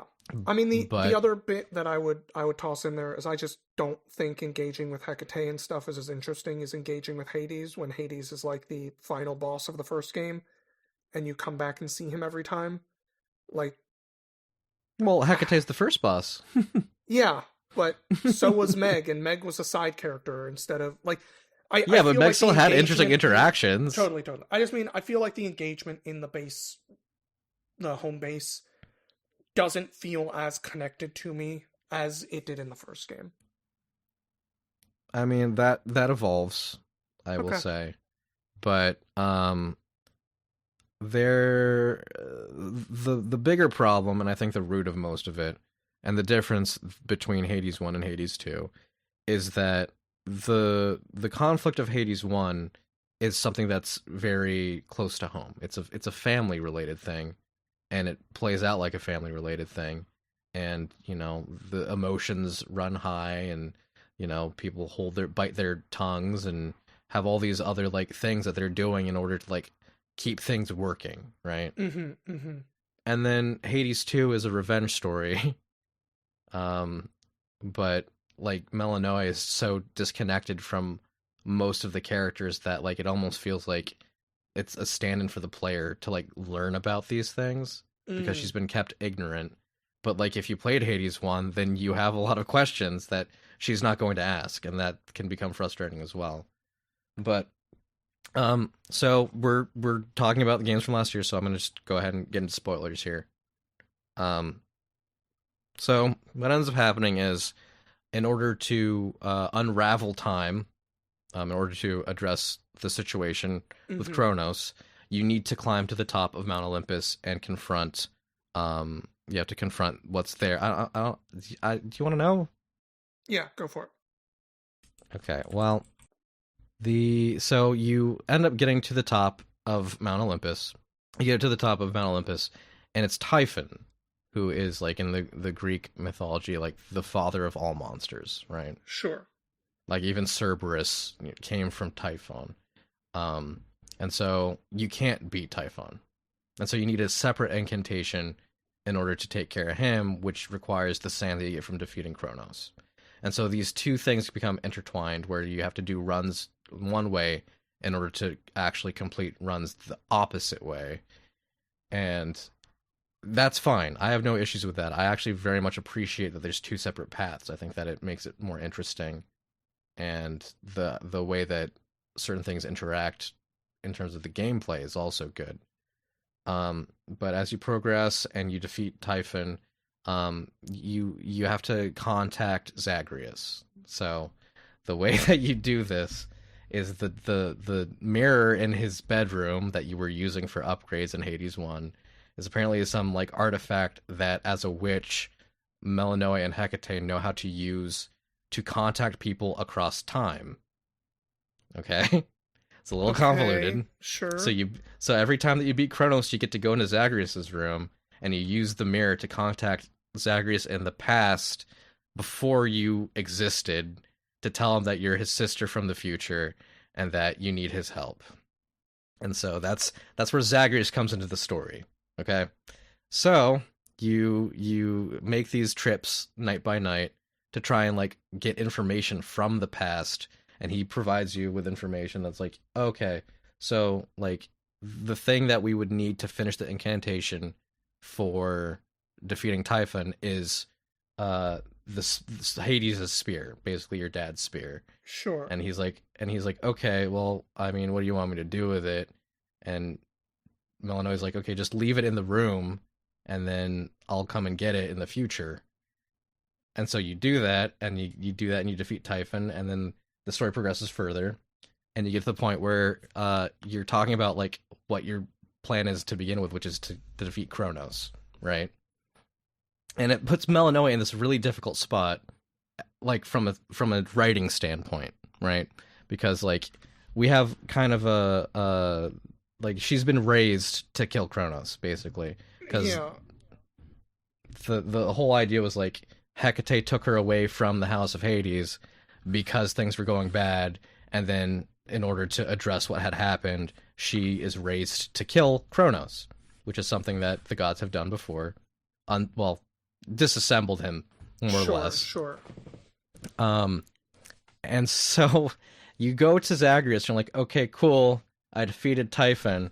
Next we gotta kill Kronos. And Zagreus is like, Kronos? You mean like our grandfather?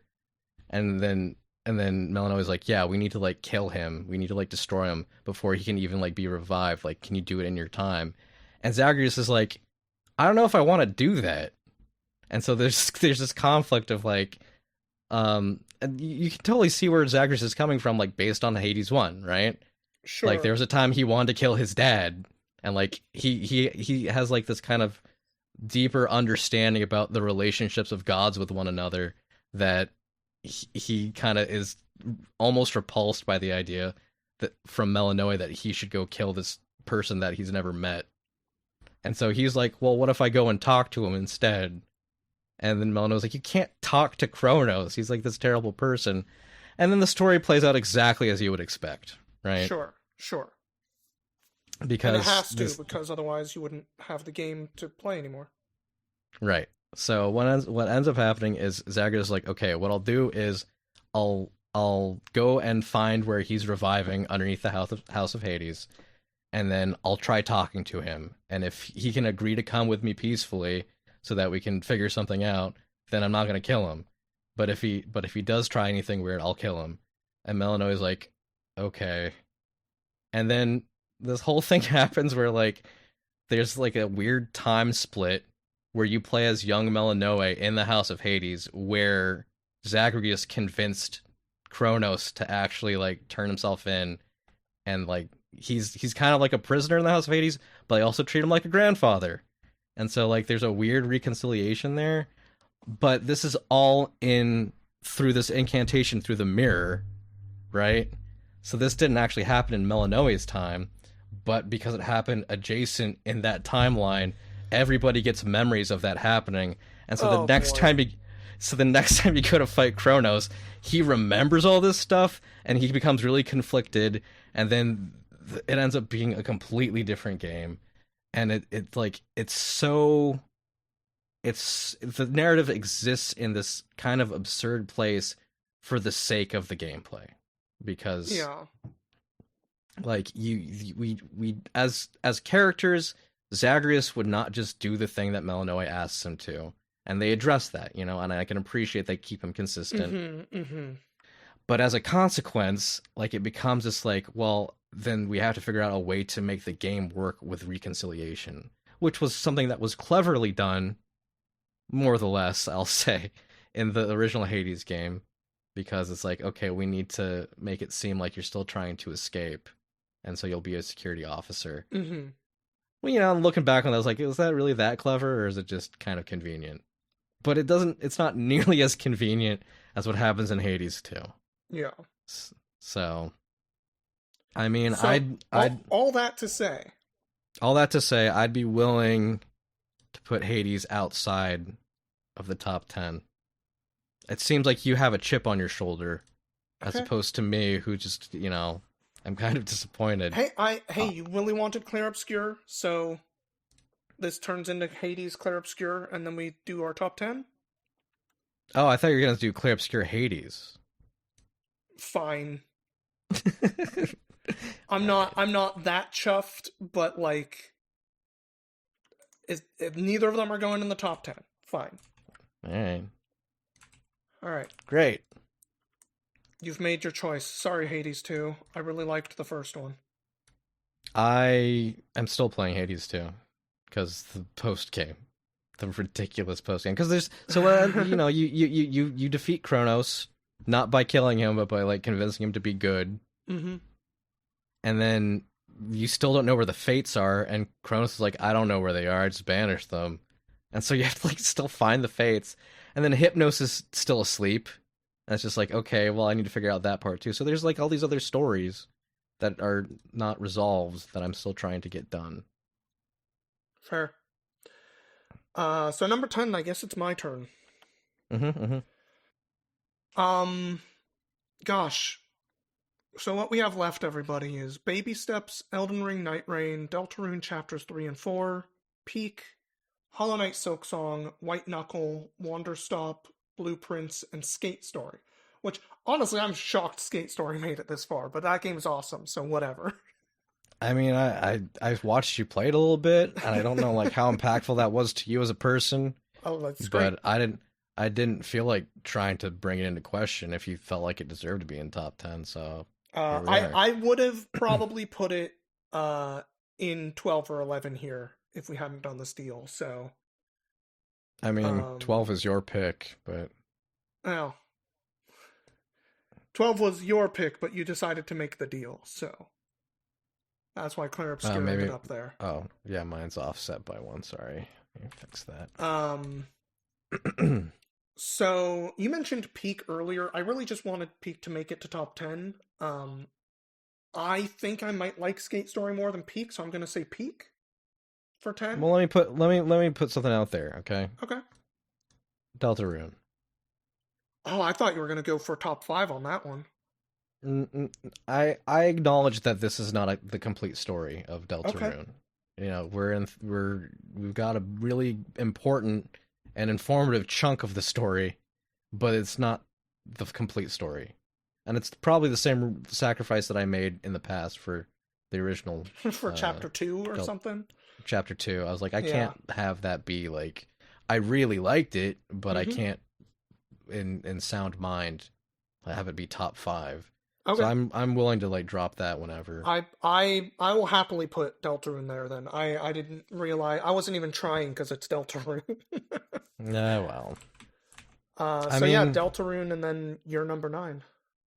yeah, I mean, do you want me to talk about Deltarune at all, or? I mean, is there more to talk about with it other than it being Um, fucking more Deltarune and very good? so the format of the chapters, I think that this is an important thing to talk about Okay, actually. sure. So it is being released episodically, right? And I Mm-hmm. think that as the development of the game actually has benefited from the episodic releases in a way that you wouldn't normally expect because of the narrative being chopped up. They focus on very specific things and themes within each chapter, and I think that it contributes a lot to the overall story, while still being in pieces, you know. But it is still in pieces, and not all the pieces are there, and that's why Deltarune goes here. Okay, fair enough. What do you want for number 9 then? um, it's tough because like I haven't finished Wanderstop, but I see the brilliance there. Mmm. Um, That's a game I know I got you because it was one of those ones where I was like, this is the people behind it's the one why with did you get it for the me? voice. He talks to you about stuff. Stanley Parable. That one. It's the Stanley Parable people. Thank you. Yeah, God, my brain just like completely died there. That was why I got it for you because I know how much you like Stanley Parable. right. It's a very different tone than Stanley Parable, Oh, definitely. but you know, I think that it says a lot about their writers. I think that they did a very good job. Um, but let's see. I would also be fine with Peak. Hmm. But you've been holding your cards pretty close to your chest here. Like you said, your skate story got this far. You Yeah. haven't said a lot about the skate story. Citizen Sleeper. I know you love Citizen Sleeper, but you haven't talked about this at all. And maybe that's a strategy, right? Like you Did don't I talk somehow about it because lose Citizen? I thought we did Citizen Sleeper already. I had Citizen Sleeper on my list, but then yeah, Somehow I lost it from my list. Oops. Citizen Sleeper 2. Yeah, it's right there in your post, dude. It is. It is. I had it in my list too. I've been the way I've been doing this in the Oh, back end that's how here. you sneak things into the top 10, huh? Oh, I didn't even know it was there. I guess we have to put it here then. Accidents happen. Okay, we'll talk about Citizen Sleeper. I want to know where you're at with that. Yeah, Citizen Sleeper 2 is extremely good. The thing about it for me is mechanically, Citizen Sleeper 2 is extremely improved from the first game. And Okay. part of that is the first game really is about uh, going to a new space and really developing an ability to live there. And soon your needs, because the game is kind of about being a little bit of a like visual novel with various resources you're managing at the same time. Um, you stop really having to manage those resources because you've been in this community now, you've gotten better at it, and it really just makes the pressure of the game not really exist in the first one. Citizen Sleeper 2 gets around that by doing a few different major changes to the mechanics, which are all improvements. The problem is by moving from that one kind of specific space station where everything is existing and is developed into a full space, the game tries to focus more on only really the characters because the spaces end up being kind of check boxes in a broader area. And while you go to one place, it's like, oh, there's an event happening here, and that's cool and interesting. The area ends up feeling a little one note, while the characters are still being developed in a very satisfying way. And because of that, it's like a little bit worse than that first game, and that first game was like my number 2 of the year. This one's more like my number 5 of the year. Um, because of those issues. But it is excellent. I think people should play it. It is really well written. It is super interesting to go through and is just a really, like, the way they do the ending in this one is really touching. It's really about the writing and the story and the way you interact with these characters and how you decide to go through the game. The first game has a lot of different endings that are kind of like off ramps. Basically, anytime you do a quest that could take you off the space station, that can be your ending. Um, in the second game, it's a lot more structured so that there is a ending point, and the ending is kind of like a choice of the different characters that you've developed these relationships with, and like which characters you decide to think about as you go into what is essentially going under for a possibly life-saving uh surgery, so to speak. But you don't know if you'll wake up from it or not, and the ending is kind of like reminiscing about the future that could be with the characters you like the most, and it's really well done. Okay. Well, I mean, it sounds like you're holding on to that one then. I'm okay at 9 for that one as well. Like right now, there's three: Peak, Skate Story, and Citizen Sleeper are all games right now where it's like I'm kind of cool with them in any order on this top 10 at this point. Okay. It's tough because like of what's left, we've shared two games. That would be Elden Ring, Night Rain, and Peak. Mm-hmm. Mm-hmm. I The think I rest of liked this is Night Rain like, a bit more than you. I mean, I think that you certainly engage with. That's fair. It's hard for me to say like where I actually am on Night Rain in the same way that I'm not entirely sure where I am at with 2XKO, right? Sure. I think that both have the potential to capture me. It's just I haven't been around to capture. Mm-hmm. So, Mm-hmm. um, And there's three games on this list still that we both played: Elden Ring, well, Peak, and Silk Song. yeah, we know what's in number one though, so Fair. let's not pretend, Uh huh. Uh okay? huh. Wow, you're really keeping the audience on edge with that one. Um, so and you want to hold on to blueprints right now because you didn't bring that up. I I think Blueprints should be above Skate Story, Citizen Sleeper, and Peak. Wow. Okay, so you're gunning for top three. I don't think it needs to be top three. Like right now, we could do 9, 8, 7, so it would be 6, and I'd be fine with that. Okay. Um, why is Skate Story still here? Because it's just fucking awesome. I talked about Sword of the Sea earlier, Uh and huh. how it has these two different things and it doesn't really commit to either one of them and doesn't work in that way. Skate Story is the game that blows that one out of the water. It's a completely different vibe. It is grungy and weird and aggressive in a lot of spots, but it is also a game about fucking getting back up over and over again and not giving up even as you're skating through hell and shattering every time you fuck up. Um the way the trick system and stuff works in that game, I was expecting like an arcadey game when I picked it up, and it's more like playing kind of a like, you remember fucking skate videos from like the early 2000s? Yeah, I remember skate videos. The game play is much more real in the way that a skate video is real. Like you're doing kickflips into manuals every once in a while. You're doing some short grinds. You're not doing these giant super long crazy combos. You're doing like a few tricks and then doing like a slam onto the ground, and you are actually doing like boss fights where those mechanics are coming into play. It's not just about doing some cool shit. It's like mechanically a part of how you are proceeding and progressing. Um, and then it's just weird and has a fucking banging soundtrack. It's like it's just the vibes are so cool, and it meshes its vibes and its gameplay together in a really good way. Hmm. Okay.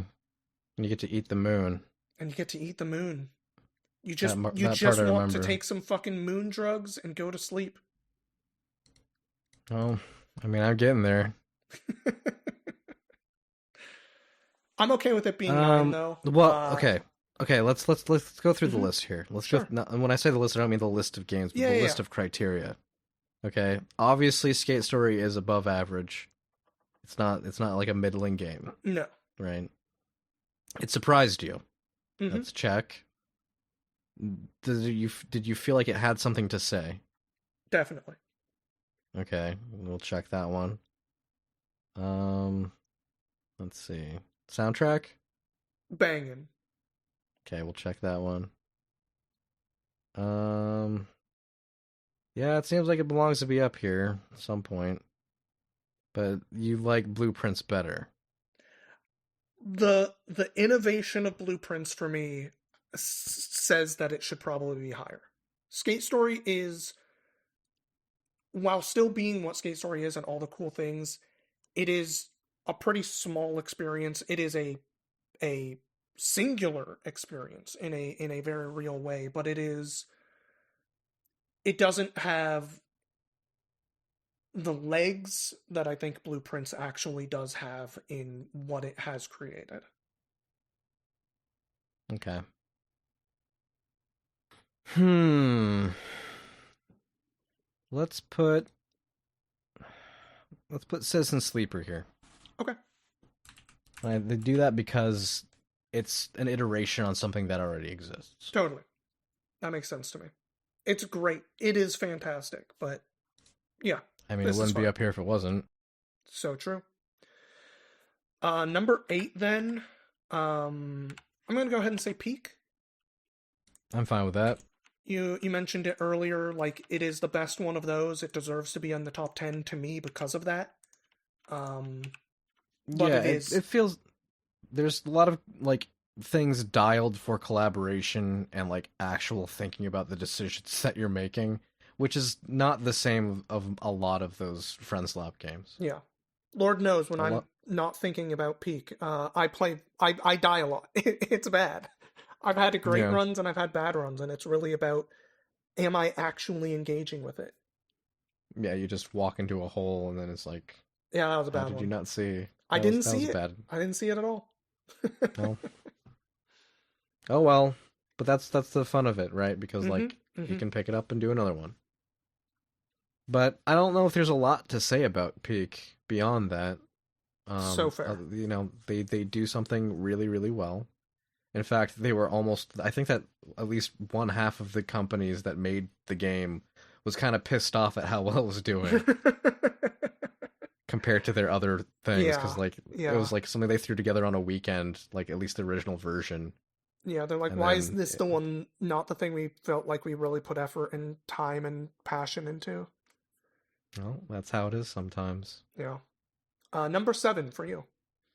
For me, where are we feeling about Night Rain? I adore that game. Okay, but how do you like uh, I'm still taking yourself out of the equation? What would you say about it? I'm still playing it because I think it's excellent. I do think that there's a repetitiveness to it that serves for the game's favor, given the type of game that it is. Basically like a weird mod of, it basically feels like a mod of a FromSoft game. It's like an Um, Elden Ring randomizer. yeah, like it's fascinating that they managed to turn what is usually more of a like methodical game for me into something that is extremely just go go go. Um, I mean, there's still a method there. It's just a different there method. is, but not like the careful. I'm going to pull one dude as I like try to work my way through this room. That kind of stuff. That is what Dark Souls and stuff can be. This game just makes you go, and the multiplayer aspect of it, I think, does serve it better than I would have expected. I'm okay with it being down here, even though for me it is like my number 2 for the year. Okay, well, what would you put instead? Skate Story? Yeah. Okay, that's what we're putting there then. Okay. Skate Story, number 7. Skate Story, you're fucking awesome. Number 6, I guess, is me. I'm I want to say Wonder Stop if for no other reason you said you haven't really finished it yet. Yeah, I So mean, you're in a weird even spot with it. like so, what do I say about Wanderstop? Um, Wanderstop is a game about being open to differences, being open Mm. to doing things differently. It's a story about a girl named Alta who spent her entire life training to be a fighter. And because of that, her entire identity is built on the idea of like being the best fighter. And for a while she was. And then the nature of things is that she can't always be the best fighter.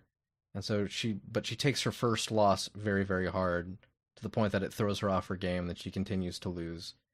And it kind of just it eats away at her and it almost destroys her Mm. that she lost. And she has a way of thinking where if she fails, she has to take that and use that as motivation to like you have to improve. And so she does that, but there's only so much that you can improve. And sometimes when you are harnessing negative emotions to motivate yourself, it doesn't yield the best results. So she goes back into it and she loses again. And so rather than accept that maybe she's not on top anymore, maybe the reason is she needs to find someone better to train with. So she enters this forest thinking that there's a person in there named Master Winters Hmm. that she insists if she trains with, she'll get back on top. But she never gets there. Instead, she's unable to carry her sword any longer. It just weighs her down. She can't carry it for whatever reason. It could be something magical about the forest that's reacting to her. It could be literally she's just too tired. But she passes out, and then um, a very large but gentle seeming man named Boro finds her and brings her and her sword to Wanderstop. Hmm. And that's just like the opening 10 minutes. Okay? Like they put that Yeah. all up front. Yeah. And so what Boro tries to do is he tries to get her to like engage with something else. He wants her to make tea just because she's there and he thinks that making tea is fun and it would help to get her mind off things, and she's incredibly resistant. And you can literally choose to just go back out into the forest and try and find Master Winters, but it always results in the same thing where she passes out Hmm. and she only gets more frustrated until you finally agree to make some tea. The game is about giving yourself a break. Yeah. It's the Yeah. idea that you have a driving goal, and if you're a really driven person, it doesn't matter that you can push yourself further. You still need to take a break. There's a really interesting like side story where like when she goes through like a few customers and you learn a little bit about the customers too, and they all have their own individual stories, and the writing is very good. Hmm. Um, but she gets to a point where she is interacting with someone where Boro put her sword because she literally can't lift it. So Boro planted it in a stump so that she could come back to it when she finally feels good enough to carry it again. But they have an interaction out there, and um, they ask her about the sword because it seems like it's such a specific sword, and she talks about how when she first started to become a fighter, she wanted to make her own sword, right? Hmm. She said she wanted to make her own sword, and so she started learning about blacksmithing. And at a certain point, she felt so discouraged in her blacksmithing because she knew there was already people out there better than her. So she just couldn't engage with it. She would rather go to someone who was better at it and get them to make the sword for her. But the lesson there is like she was so focused on being a fighter that she didn't even want to make a sword, right? Hmm. She just wanted the best sword and she's going to get it from someone else. There's no point in her learning about blacksmithing. And so that's kind of like the character that Alta is. And, I don't want to talk too deeply about it because I'm not actually sure where this story is going to swerve, but it's certainly about burnout and taking breaks and allowing yourself to engage with things, even if you're not going to be the best at it, even if you're going to fail, right? Mm. And I know that like we're getting up there in age, Neil. It's sad to say, and when you get older, it's harder to engage with things because like there's this lingering expectation that like, well, you're this age and you're doing this thing. Why are you not better at it, right? Hi, fighting games. Nice to meet you. I mean, I can't comment on that. I'm good at fighting games. Um, but like, it's certainly a thing, you know. Yeah, Like, oh, yeah. you know, I know that if I were to pick up, I don't know, calligraphy, there ain't no way I would become the best calligrapher, if that's a word. But like, that shouldn't stop you from engaging with something if you're interested in it. Yeah. And more than anything else, like, you don't have to keep doing the same thing that you're doing. I think that's probably going to be the most important theme Mm. in Wander Stuff if I'm looking forward into the game. And these are all really important lessons in life. And going into the new year and having all these expectations for it, I think that's exactly the game that I needed to Mm. try and like temper a lot of like the feelings that I have. Um, and you know, I know a lot of people that I think would benefit from playing this game. So, I think that it deserves to be higher, even though I'm not done with it. Just because the writing is great. That's a very good argument. I in some ways feel like it almost is a game maybe I should play too, but we'll see. Well, I mean, listen, Look, I'm just listen, saying, like, audience, Burnout is audience, if you're definitely here, something I've games are not experienced a little games. bit We got to do a disclaimer here, Neil. Games are not a replacement for therapy. of. Oh, I know. Okay, I know. all y'all listen out there, you can't just play Wander Stop and get better. Okay. I think it's a wonderful accessory, but If you don't want Wander Stop here, what I would don't. you think? I think Baby Steps can go here if you want. Oh, okay. I thought Baby Steps was maybe going to be a little higher. Tell I me about mean, it Baby could Steps. Tell me be. about where you ended up on that. I thought Baby Steps might be like your number 2 for the year, the way that you seem to grab onto it originally. Yeah, I mean, it's one of the few games like I tried to share with people, Yeah. where I was like streaming it in Discord. I don't do a lot of streaming anymore, but I thought that it was at least going to be entertaining enough, and people did watch. So, Mm-hmm. uh, but Baby Steps, on the surface, it's a Fadian game. You know, it's just like, here's a game that's difficult for the sake of being difficult and frustrating, and it's there for streamers to play so that people in chat can point and laugh. But it's way, way more than that, because Baby Steps is a game about, it's about what it means to do things the hard way. And I guess the best place to start is to talk about the principal character. His name is Nate, Mm-hmm. and he is objectively a pathetic human being, right? And the Ludo narrative there is that like the patheticness of him makes you as a player have to literally control his legs one by one. Like each leg gets a trigger, and he's not even good at walking. That's how pathetic he is, right? Mm-hmm. And so you experience his difficulties because of the way you play the game. And like there's a lot of commentary on like pride and self-respect and how like they're the two sides of the same coin when it comes to like doing things the hard way, right? Like, is it pride? Is it self-respect? Is it trying to grow? Is it just trying to be in denial? I think that these are all things that Nate goes through in his adventure through this strange space. And I think that it is very easy to look at it and just be like, this is a funny little walking game. But the reality is, like, there is a lot that I think Bennett Foddy was trying to say here, more so than some of his other games. And, you know, I think that he was trying to say things with his other games. But he has a very deep relationship with frustration. Like, you Mm-hmm. ever go to his website, he has, like, a little blog where he talks about, like, different frustrating experiences, especially in games. And frustration, you know, we live in a time where difficulty is a hot topic still for video games. And I think that there's a lot of people who will dismiss difficult games like this as good games because they don't seem fun, right? Like it's not fun for the player to be frustrated. But I personally, I think that games are about experiencing something, and I think that it very clearly gives you the experience of frustration in a way that Nate would be frustrated. I mean, you are not Nate, but I think that there's a connection there between the player and Nate Mm-hmm. because of it. Um, I think that in terms of messaging, I think that Wanderstop is more elegant.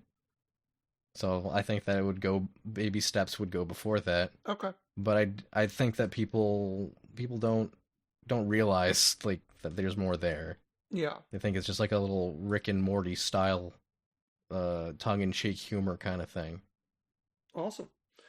Uh, I guess that means it's your number five now, because Oh, you're putting it I there? was suggesting Wonder Stop. Yeah, Baby Steps is fine for me there. I haven't engaged with it.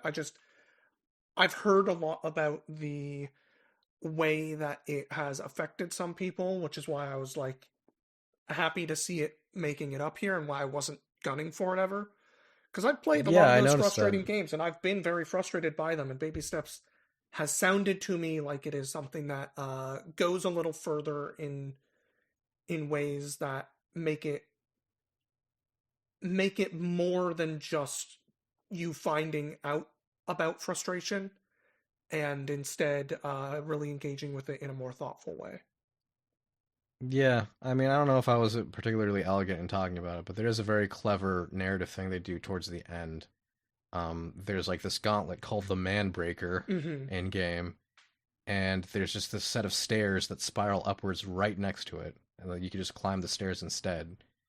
And Nate as a character, when he approaches it, they have these other like weirdo characters who show up, but one of the other principal characters, his name is Jim. He says that he's the one who built the stairs for people who can't climb the Man Breaker under their own volition. Um, and then Nate, wanting to prove himself, says that he's not going to use the stairs. And then Jim, in reply, says, "Well, you're not allowed to use the stairs then. And if you do use the stairs, you got to call me Lord." And it's like this weird interaction, but it's really at the heart of it is it's about proving yourself, Mm-hmm. trying to climb out of the hole of the situation that you found yourself in. And I hate to like make such a crazy comparison, but it's kind of like Celeste. Like the mountain represents something, Yeah. and Nate's maybe not the most elegant character to compare to Madison from Celeste, but in a lot of ways they are similar. Yeah. They're out there to prove something to themselves, and like if you do take the stairs, Jim gives you a hard time for it. But I think that the game also wants to say things about accepting help, and Yeah. not being too prideful. Mm-hmm. And you know, I think that if you watch someone attempt the Manbreaker 500 times, like you almost want them to take the stairs at that point. Uh, but that yeah, we'll put it there, Yeah. and then it's my choice, Yeah. and For I number want. five. I think that you've brought me back around on Blueprints, even though you're also the one who like pushed me away from it in your words. I'm So sorry. I'm gonna give it a higher spot. I'm not gonna pull that, but I don't necessarily feel like there's. I think that Elden Ring goes here, Okay. Like I, and I the reason. personally like Elden Ring more than Blueprints, but I really value action games a lot. We know So, that. but So. the thing is, and this is me going off the things that you said, Hmm. but Blueprints is like it brings innovation, Yeah, it does. whereas Night Rain does some things differently, but there are other games like it. There's not games specifically like it. Um, but the idea of like, oh, you have a limited time because the ring's closing. Hmm. And there is a lot of asset recycling in Night Rain. Basically all of it, one might say. Yeah, basically all of it. And for that reason, I think that that's where that goes. That's fair. I won't argue for it that hard here. But that does bring us to number four. We're in a real weird spot here. We're in a really weird spot now.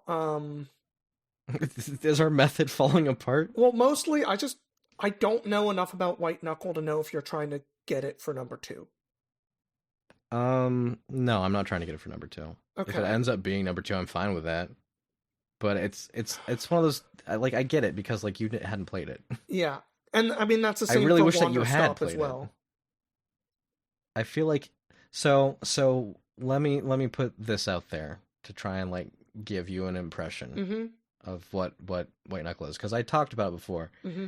But in my personal view, White Knuckle is the best controlling game of the year, hands down. Wow. Like the gameplay just feels, I mean, perfect. Like the moment that like you get a grasp on like how to actually operate in Okay. that game, it's so good. It's like I would compare it to Dust Force. Okay. Ooh, Dust okay. Dust Force, but I first person. I definitely need to actually fucking try White Knuckle at some point here. There's a demo. Okay. Here's a pitch for you then. Okay. You know I like gameplay. So White Knuckle 2, Blueprints 3, and Wanderstop 4 simply because Wanderstop is not something you've finished. Otherwise I would swap Blueprints and Wanderstop, probably. I just feel real weird about putting Wanderstop in the top 3 with it not being like you've pitched it very good, but you're also like, I don't know where it's going. Yeah, I mean, I don't know where ultimate like there might be multiple endings. I don't know. But it's difficult because like from a personal standpoint, I do think like it's a really important thing for people to realize right now. Okay. Um, like I don't know if Blueprints has a message, for the player, right? Uh there might be a little bit of a, let's say, leftist political message in there, hidden in there. Yeah, some left-leaning politics. We'll just say there's some left-leaning politics in that Some game. some As liberal much as people politics. love to say keep politics out of my games, and that becomes fairly clear as you play the game, but Point to any game on this list, I'll tell you how it's political. um but that I would posit that order for the three there that we're still looking at. But I think that I'd come to regret that because, like, if we put Wanderstop in 4 and I finish it and I'm like, this is like the best thing that I played last year, Okay. then I'm gonna be really upset. But I mean, like, how can you account for that, right? I mean, Yeah, but would you be more upset that it is three instead of two at that point too? I think that maybe this is my old age speaking, but I think that the thing that the game has to say is more important than the gameplay Okay. in so many things. So I'd be willing to put White Knuckle for Wander Stop and then Blueprints if you like, or that's interchangeable. So you're I saying think Knuckle 4, Blueprints 3, Wanderstop 2? I put Wander Stop in 3 as long as it's in top 3. Okay. I do have issues with Blueprints. So if you're wanting Wanderstop up that much, I would rather do Blueprints 4. And then White Knuckle Okay, Wanderstop in 2 and 3, somewhere in there. I can't believe White Knuckle made it to number 2 because that's where I'm gonna put it. Then Okay. we'll do White Knuckle, Wander Stop, Blueprints, like you said. I'm putting it in that way. And then number 1, Hollow Knight Silksong. We didn't talk about it because we just talked about we didn't need to. We have a whole podcast talking about how much we love that game. That game is so goddamn good at being The only thing that matches my love for Silksong is my hate for people who don't like Silksong when they say they liked Hollow Knight. It's like, what the fuck are you talking about? It is a crazy take to have. There is a part of me that is like the purity of the original Hollow Knight is closer to what a Metroid game would be, and the like quest system and stuff that is present in Silksong does make it feel closer to more of a Castlevania style of these types of games. That said, the biggest, like one of the biggest things for me, not just mechanically about Silksong that makes it so good to me, is that Hollow Knight is so concerned with the past and the lore of that world, and it does a very cool way of engaging with that. Silksong is about the present of the world that you're in for that one. And yes, there is a bunch of lore. You do find out all this stuff, but like, it is the events of the present that really matter and are what you are pushing you forward, especially as you hit Act 3 and start going into not just trying to save yourself, but trying to save the world and specifically somebody who was brought into it in such a strange and frankly kind of traumatizing way. It is such a good goddamn game. It is so much its own thing that when the shade shows up at the end, you still get surprised. Yeah. I was not Because expecting that at all. You get so caught up in the story that's happening in Silksong that you forget that it's a sequel. Yeah. Like it's so much its own thing. Like if it had released on its own, like I think that it would have been just as popular as Hollow Knight. But yeah, it's what else is there to say? It's so good. And it's so big. Oh my god. And it's so big and I spent so much time with it and I would so happily just continue to play more of that game. Yeah, and they already announced that there is DLC coming out for free. I'm so excited. So and I think that's another thing that has to be said. Like the reason like people had so much speculation on like what was going on with this game. And I think that they did something incredibly healthy by not engaging with all of that and just focusing on developing the game because they were having fun doing it. Like this is the result of people making something and having a good time doing it. Yeah. And you know, with how the industry is, I think that it is important to show the contrast against like how people are like really stressed out because of the job situation or what's going on with crunch or you know with release dates and stuff. Like it don't make a great game. Like Metroid Prime 4's developers literally came out and said like, yeah, we couldn't do anything about it at this point. We just had to release the game. Yeah. So even they're saying that like this is a flawed thing, and they were flawed because they could be Silksong. Yeah. And like, you know, we've talked about it too. People have issues with the difficulty of this game. I do think that the floor is higher than the original Silksong. I think the ceiling is also lower. And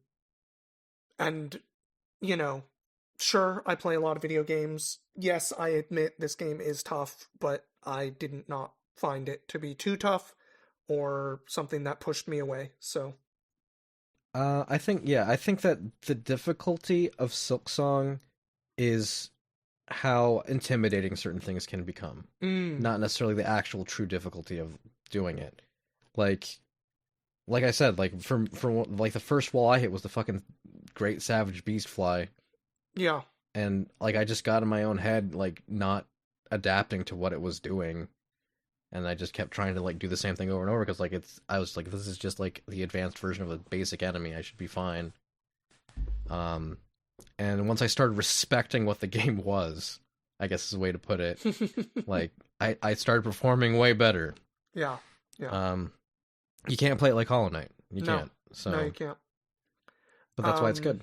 Okay. I'm gonna just post the list in our shared chat there. It should match up. I know you were also putting it through on your side. And I guess we should just read through this thing from bottom to top. Yeah, you want me to do to 14? Sure. Okay. Or do you want to do it from the bottom? You know what? I'll start. So, everybody, the 28 best games of 2025. It's the 28 games we played. We can't even... the best games. Are ordered in this way. Number 28, Midnight Walk. 27, Mario Kart World. 26, Tall Trails. 25, Easy Delivery Company. 24, Monster Hunter Wilds. 23, Sword of the Sea. 22, Path of Exile 2. 21, Clover Pit. 20, Ball Pit. 19, Star of Providence. 18, Ninja Gaiden Ragebound. 17, Split Fiction. 16, Donkey Kong Bonanza. 15, Nubby's Number Factory.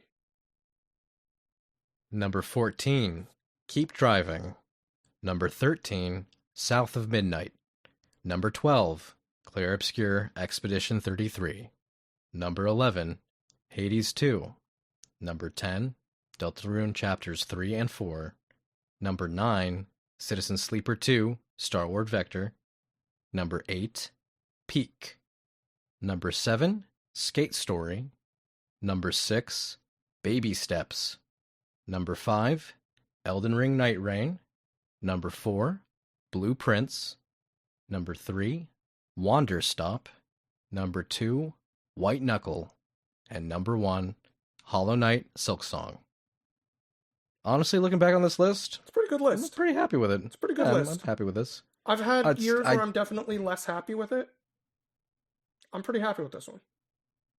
I think that our homework here is that I need to play Blueprints and you need to play White Knuckle. I really do. I really do. So let's make that a goal early in the year, and then we can come back and compare notes. Yeah. The one that I do feel weird about is Hades 2, because I know that there's a lot of problems with the narrative and the progression, but I still really enjoyed that game. I mean, I feel a little bit weird about Clair Obscur. I don't go into the hype, and I was ready to say I think this game is nowhere near as good as people say, and I came out saying no, it's very, very good. So I feel a little weird it's not in the top 10, but let's move on that though, because I think that there's going to be if in the hypothetical dissent against our list, I think that most of it would be about Expedition 33. And I guess my question to you is what's your RPG pedigree? What RPGs do you play? I tend towards action RPGs, but it's not like I have never played a JRPG. What JRPGs have you played? I have played all the way through and beaten, not a huge list of them, but that would be what's the name of that one with the pirates? Oh shit. Oh, the pirates. Skies of Arcadia. There we go. Skies of Arcadia. Okay. Super Mario RPG. Sure. I tried to get through a bunch of other early ones. I've never actually finished Chrono Trigger, but I have played a ton of it.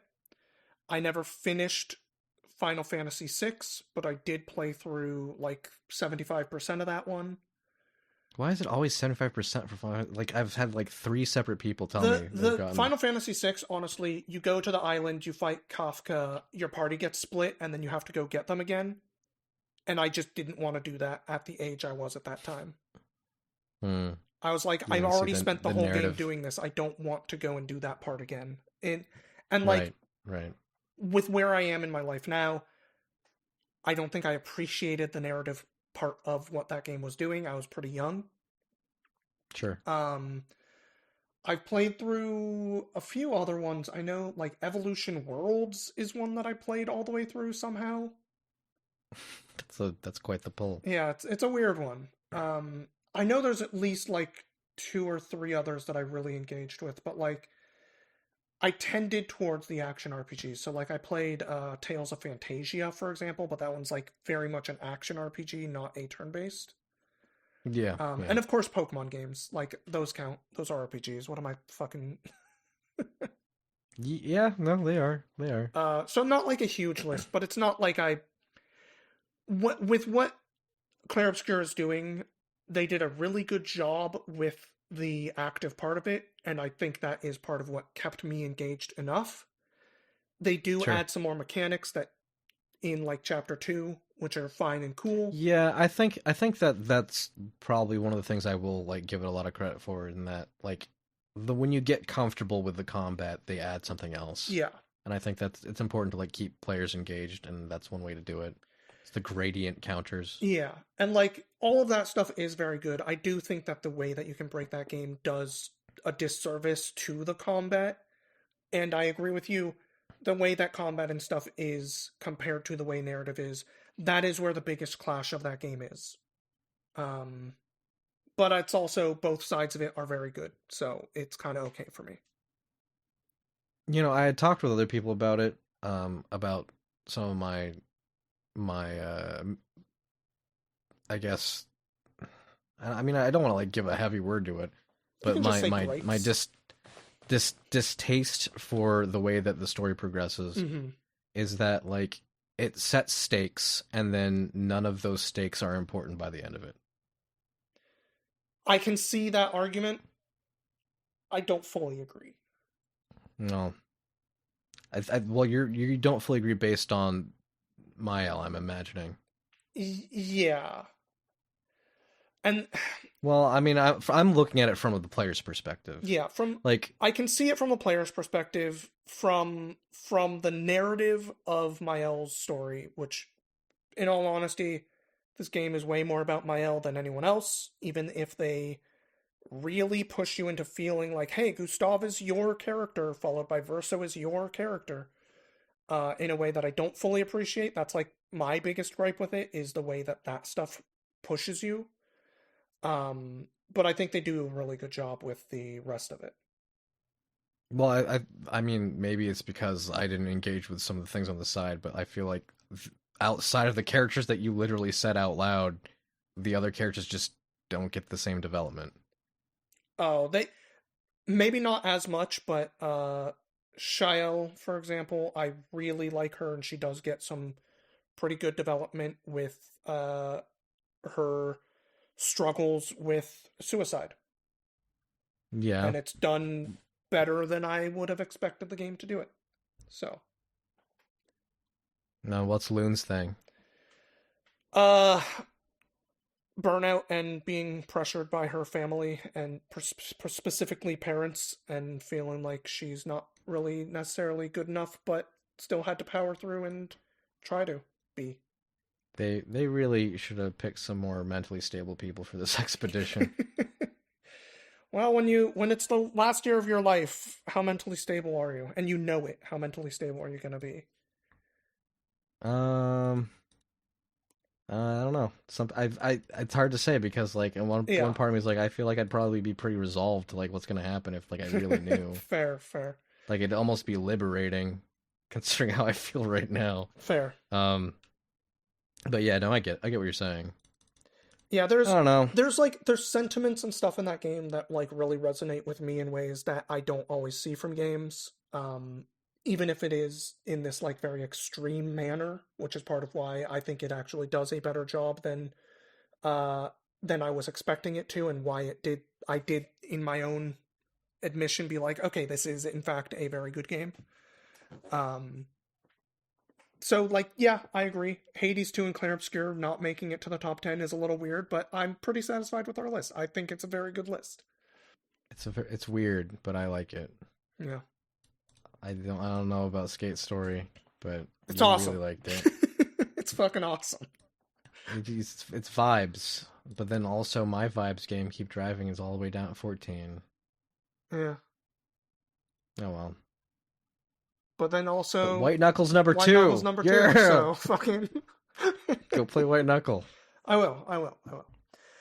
And everybody, go play many of these games that are in fact excellent and you would probably enjoy a lot. 2026 I know had you. quite a few pretty damn good games. I know that you can't see the list in the audio recording, but pick like 2 or 3 of these and play them. Yeah. Yeah. It's your homework. And then Um comment below. Comment below, what was your game of the year? How mad are you at us for what we Yeah, did how to Path mad of are you? Exile 2? How mad are you that Neil cut a deal with me to put Clear Obscura outside of the top 10? Oh, yeah, it was my deal. Okay. Yeah, It's fine. you I got cut the deal Hades with 2 me. out, so I'm happy. Yeah, well, that's what the deal was. That You're was the like, deal. you're literally like, I'll tell you what, I'll let you have Clair Obscur outside of the top 10 if we get Hades out of the top 10. Yeah. Didn't realize how much you disliked Hades too, man. I That's thought you wild. were going to fight for Hades 2 a little harder.